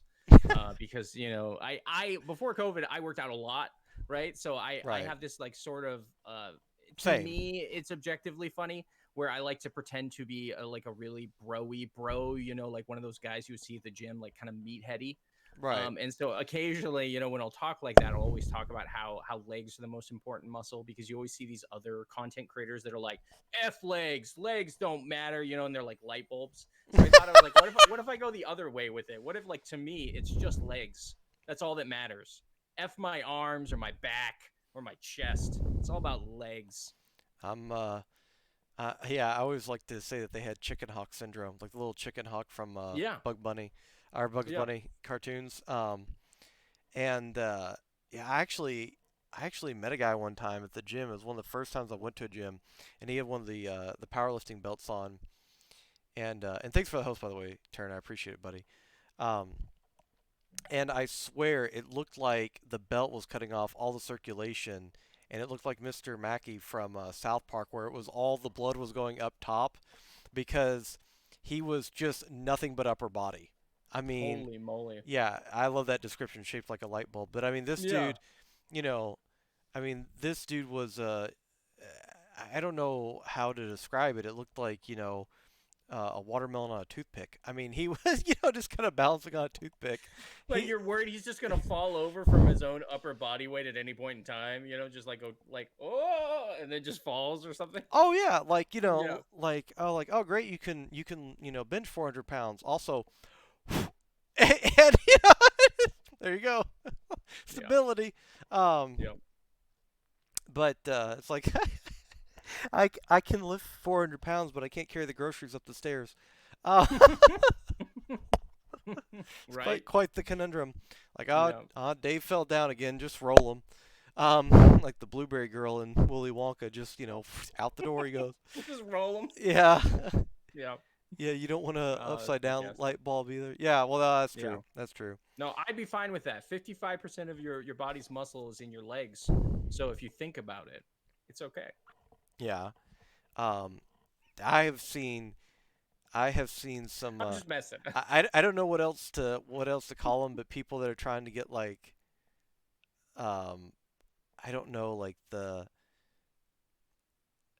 I remember in particular I saw this one person doing an exercise, and they were essentially doing like RDLs, but they were like trying to do like a squat combined with it. So they would basically like allow the extension of their hips pushed back for the RDL, and then squat back up with I mean, it looked like, I'm not joking, it looked like a spasming V. Like it it was like the weirdest. It was just like, like the Pac-Man, like the wonka wonka wonka wonka, with Oh, like they were doing that with their body? yeah. Like, oh, I was just like, you know what? I was like, I don't know what to tell you, but like that cannot be healthy for any of your back muscles. yeah. Yeah, So I hope you know a good chiropractic. Um, exactly. Beard's legs are so thick that he can crack a walnut. Buried in a miniature mattress wrapped in steel. That's Spoon Funk for you. There he is. No, that's awesome. Uh, But facts, like, yeah, I it's hilarious. I definitely I definitely appreciate that, though. I'm gonna have to use that light bulb analogy. oh, you Um, should, yeah. A he gift for you, friend. I appreciate it.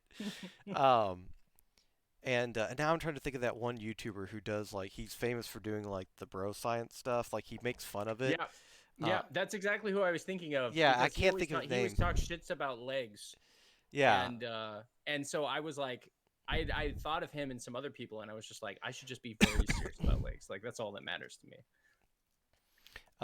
see if I can find, because that's gonna bug me. Oh no, it's literally, That's the name of his channel, is Bro yeah, bro. Science Yeah, Life yeah. I or was gonna say whatever. it's literally, yeah, Yeah, just bro science. Yeah, this dude's hilarious. yeah, If you all have yeah. never seen this guy, he some of his His content is like basically where he takes every worst stereotype you can think of yeah, exactly. regarding people who go to the gym, and that is who his character is. It is a combination of all of those broy, super intense weightlifter dudes, just the worst of the worst, all combined into one. That's the character. Yeah. I think his one of his most famous videos and one of the ones that I absolutely love is the here I'm gonna put this in chat. What is CrossFit? It's Oh yeah, one of that the one was best, good. yeah, one of the best Yeah. things ever. If you all have not had a chance to see this, because I'm gonna be Yeah. honest with you, I have seen a lot of CrossFitters at the gym that Oh yeah. this is a fair assessment of them. Mm-hmm. Mm-hmm. Um, but well, I think we're gonna get to if it's all right with you, I think we're gonna get to the Q&A section. Oh Um, sure, yeah. so we're gonna take like the next 10, 15 minutes. Anybody has any questions for Beard, just put them in chat. Um, and were you streaming as well? No, I'm not. Oh, okay, okay, Remember, because the thing we talked about, I don't have access to my account just yet. So I mean, all the okay, shout outs have been perfect. I'm not okay. worried about it. Oh, okay. Yeah. Um, so well, I just want to make sure because I didn't. They could ask a question in your chat or mine. It doesn't matter. Oh sure, sure. Yeah. But yeah, if anybody has any questions, feel free to ask. And and I'll start while everybody's thinking of one. How long have you had the beard?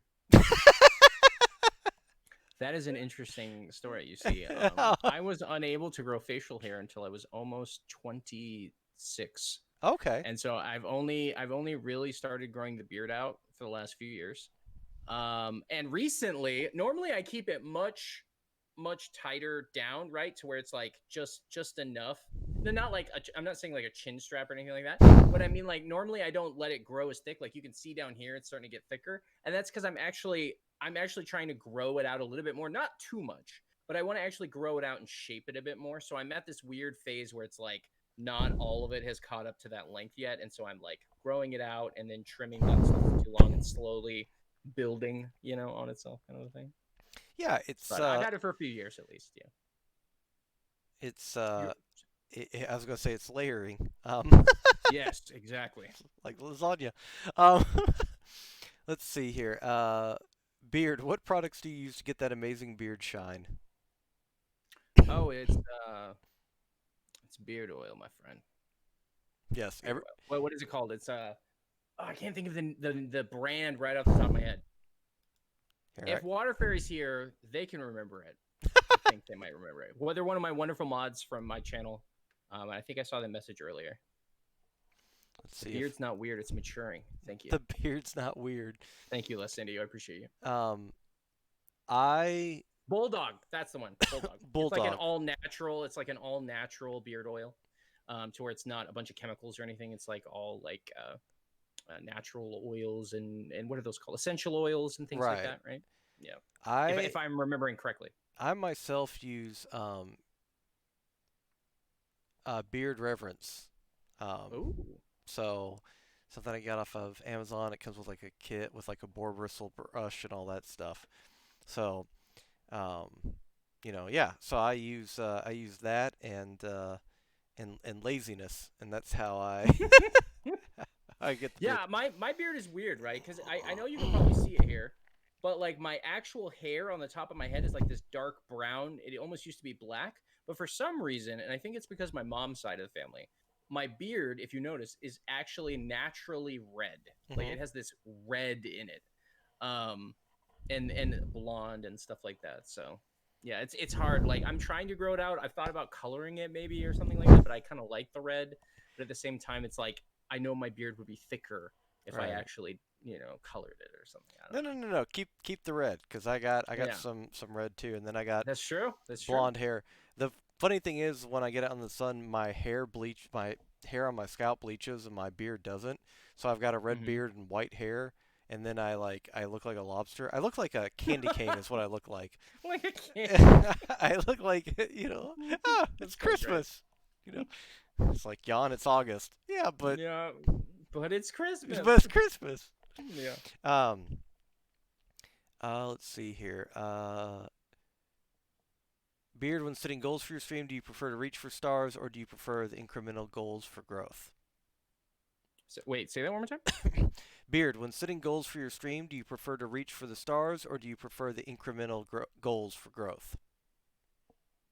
Um, I I know that you're probably hoping that I'll choose one or the other, but if I'm completely honest, I would have to say doing both, right? I want to set little goals, achievable goals for the next week, month, 6 months, year, two, you know what I mean? Like these things that I'm like, okay, I could do this now. And now I could do this, and now I could do this, right? And I'm sort of like constantly thinking about these things, and I am also at the same time I'm dreaming big. Like I'm like, if I could find some success, what would it look like, and how would I get there?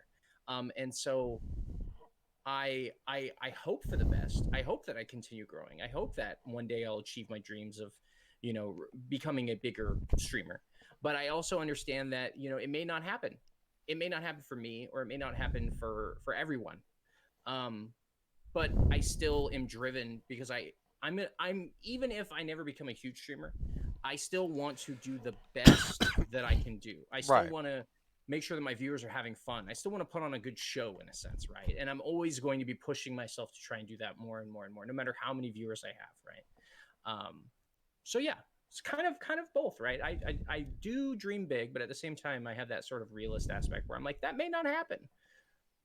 But if it was going to happen, how would I get there? Right? How would I? What steps do I need to take to push towards that? Right? Well, and I think, the way to kind of, for me, kind of an analogy of that is you don't have to exercise with the prospect of being an athlete. Sure. Yeah. Athletes exercise, but exercise has infinitely more, benefits than just, well, I'm going to be an athlete or I'm not. And also, Yeah. too, unfortunately, none of us want to think about things like this, but the day comes when most of us are going to get some type of ailment.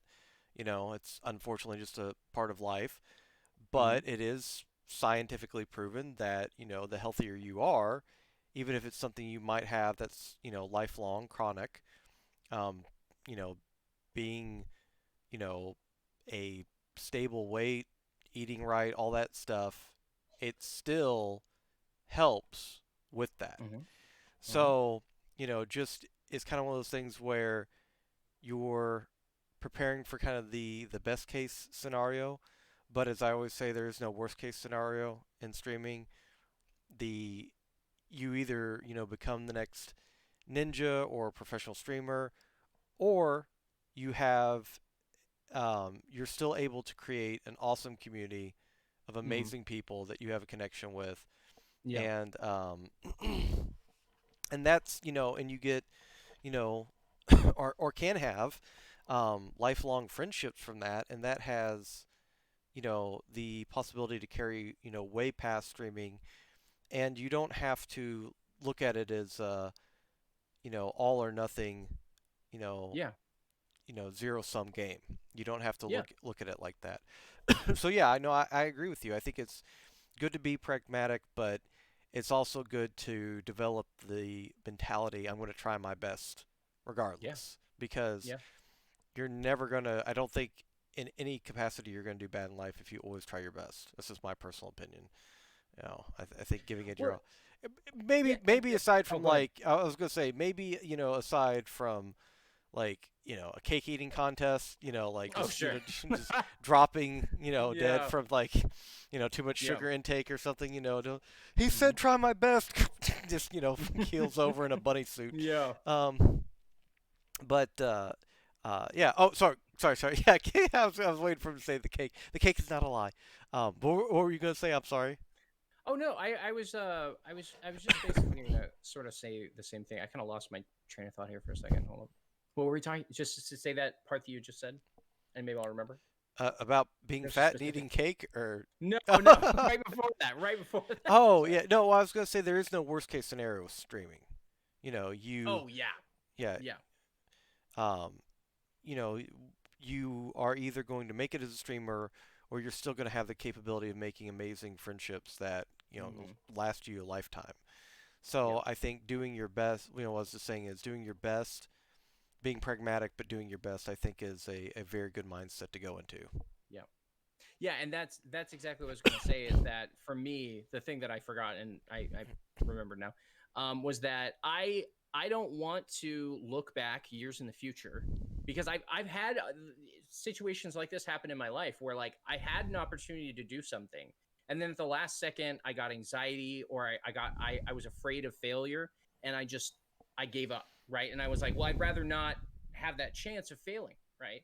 And so in the last several years, I've I've come to this place in my life where I'm like, I don't want to look back and regret not taking the chance. So even if I don't succeed, just the I mean, not to say not succeeding, because I feel like I'm succeeding now, right? I'm meeting awesome people. I'm joining awesome communities. I mean, I met you and Amber and like all these other wonderful streamers and your audiences and all these people. So I'm in my mind, I've succeeded in the sense of like I'm growing, they're growing, like we're all I've formed these awesome friendships. But I mean, like in the sense of like when it comes to streaming as a platform or as a career or something of that variety, um, I feel like even if I never made it there, as long as I tried, I would feel better about wherever I was, no matter what. But if I gave up, if I got afraid, if I didn't keep working hard every day, um, and then I looked back years in the future and I said, well, what if could I have done that? Coulda, shoulda, or whatever the case may be. I would much rather have worked hard the whole time to try and achieve it, even if it never happens. But yeah, so that's where I'm at on that. Okay. No, I was so happy to get to do this. I knew that you were an awesome person. Oh, thank you. When I got a chance to meet you a while back, and it's been an awesome experience. And as I've said before, I get to say it now to you in person, technically. Sure, Um, yeah, I never understood why people were dismissive or competitive or afraid of people coming over from Mixer. I looked at it as an opportunity to meet more friends. I never looked at mm, it as an opportunity of, competition, because I've said before, if you look at the top streamers, half of them all share the same games they play, the same communities. They're all in the same stream team. I mean, yeah, you share communities, you share friends, um, exactly. and it's a very, very poor mindset to look at this as, an isolating, you know, one person is an island type of Yeah, situation. I just think that that's a very poor mindset. I mean, I understand people, um, can uh, have trust issues from, other experiences in their life, but um, I think that you are much better served going through life, giving people a chance, giving people benefit of the doubt, giving people the opportunity, um, to show you that they can be friend, that they can be trusting. yeah. Um, is this where asked Beard to marry him? He could do much better than me. Um, I don't know, Yanni. Let's be real. You're a gentle soul, a wonderful person. Any person should be happy to marry you, I and they have a, will be. I have a second buddy But soon. that's I just second funny. Oh, that's so good. um, I don't know if it fit me though. How tall are you, Yanni? uh, you know what? It's actually not cause like, yeah, there's still like some like room at like the feet, but it's more No. the weight. I don't know, and I'm not like trying to like Okay. ask you to say your weight on, but like it's more like cause I think The girth. the yeah. Thick boy over here. I Yeah, get it. uh, Yeah, I'm a pretty big boy. I'm 6'3". I'm easily over 200 pounds. In okay, fact, a bit more than that. Yeah. okay. So. I'm 5'10" and 250. So if it Oh, okay. if it if it'll fit me, and if not, there's like there's a thread you pull in the back and it just like an inflatable. That's awesome. Left over here, by the way, so that people know, Left over here is y'all are tiny people. That's because Left, by the way, is like 6'6", 300 something pounds. The dude is massive, just Oh, I got stacked. I got Hey, what up? I'm Left. Just absolutely. I got so screwed on genetics. Okay, let me tell you about the worst genetic lottery ever hit. Not only does my body hate bread of all fucking things, but my brothers are uh 6'4", six Oh, six, what? and 6'7". So, What? and I'm 5'10". Clearly adopted. No.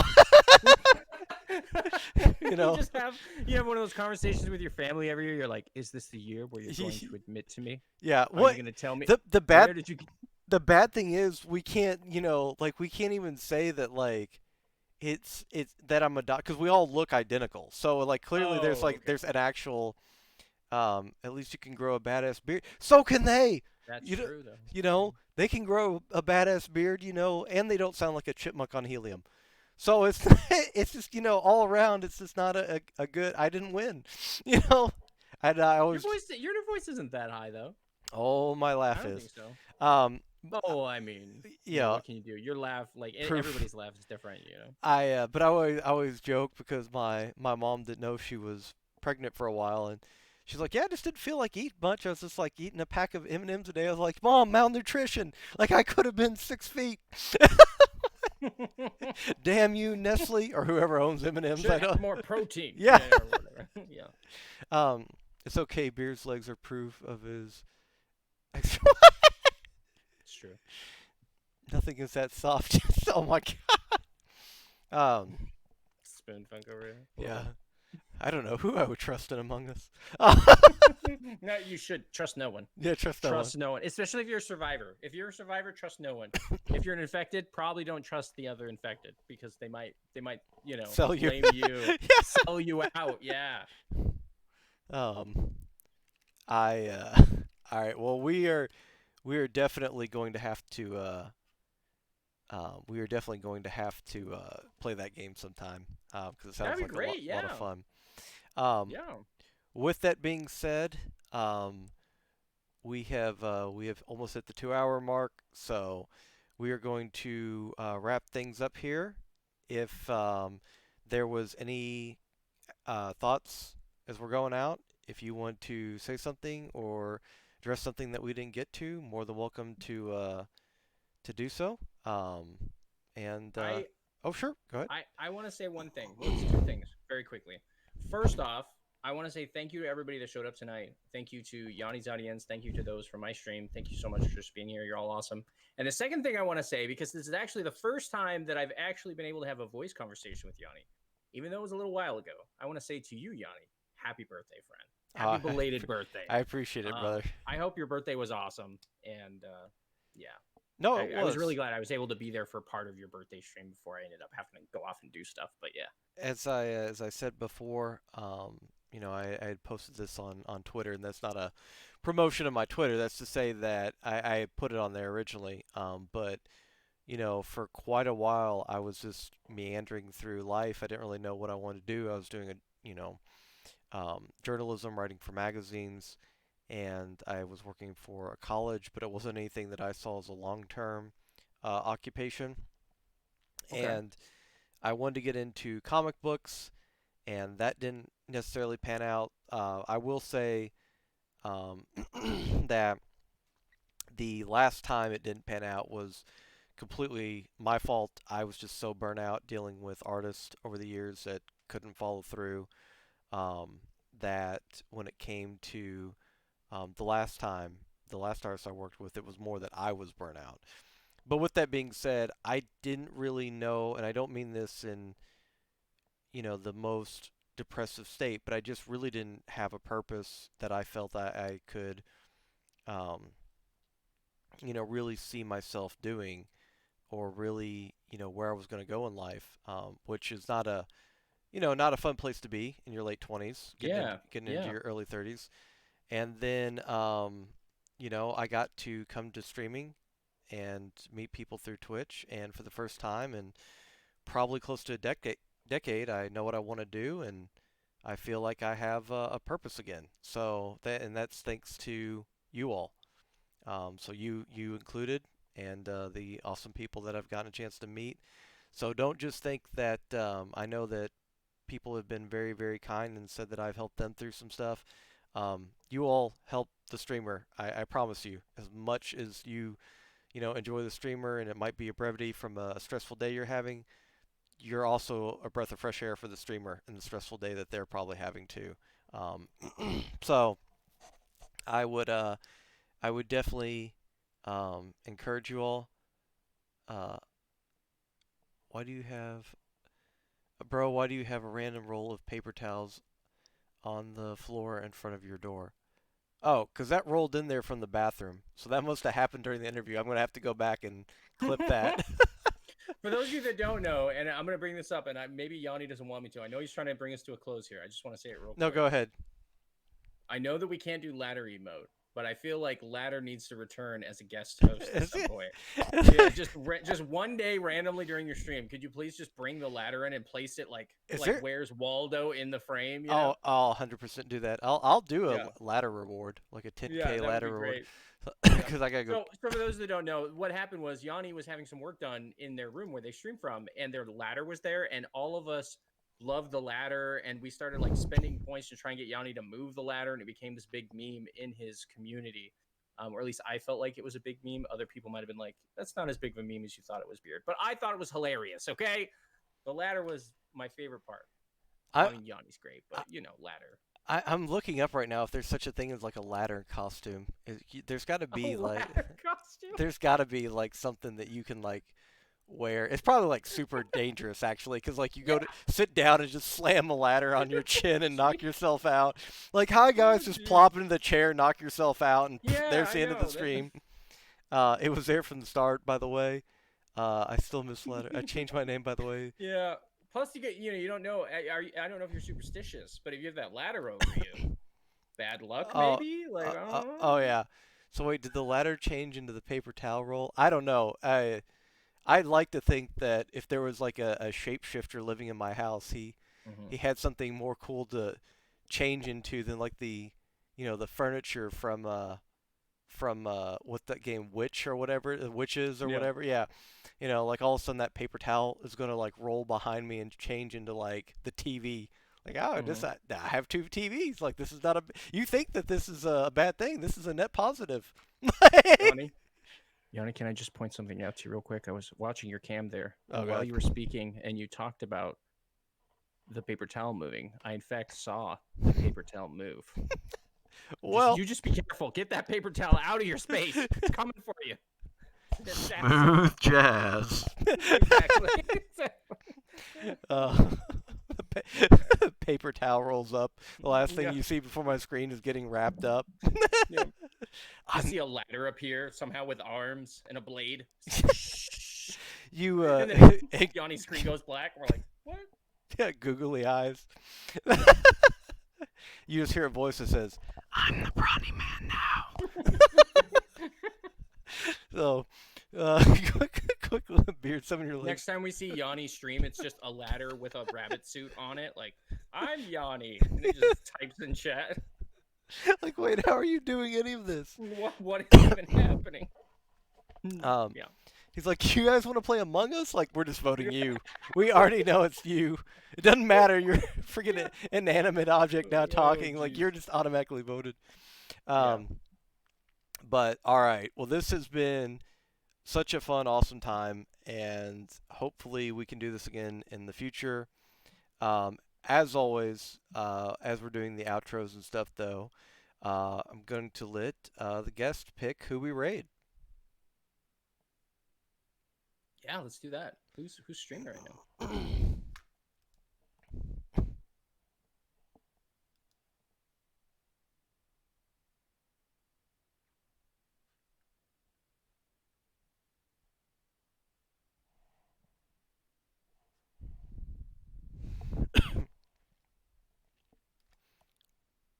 And also for those of you that have the emotes.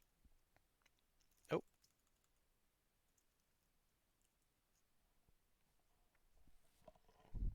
and if you don't, be awesome to spam beards emotes or Sure, yeah, that'd be fun too. any emotes that you have. So yeah.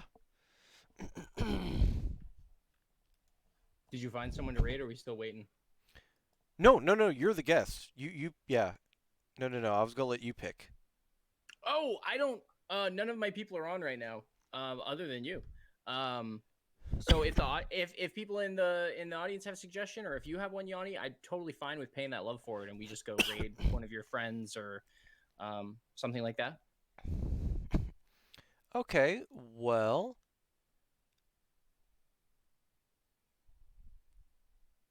let's see here. How about? Oh no, wait. Miss Blue Eyes is streaming. It says Oh, so. my thing didn't reload. Yeah. All right. Sure, yeah, let's do Miss Blue Eyes then if you want to. All right. That'll work. Um.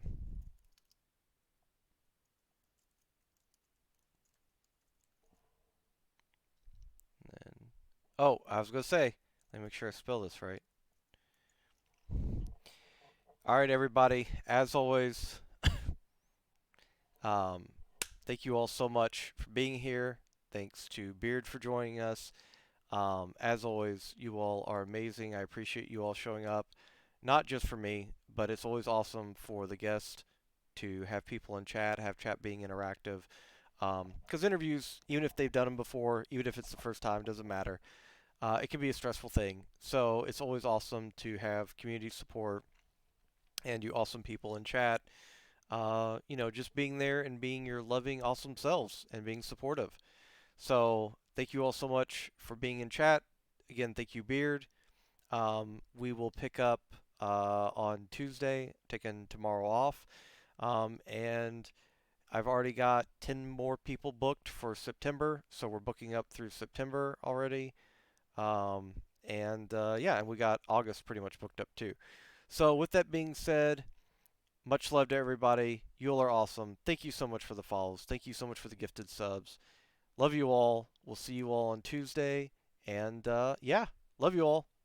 Bye, everybody.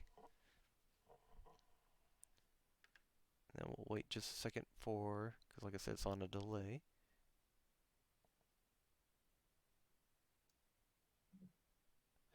All right, awesome. Let me go ahead and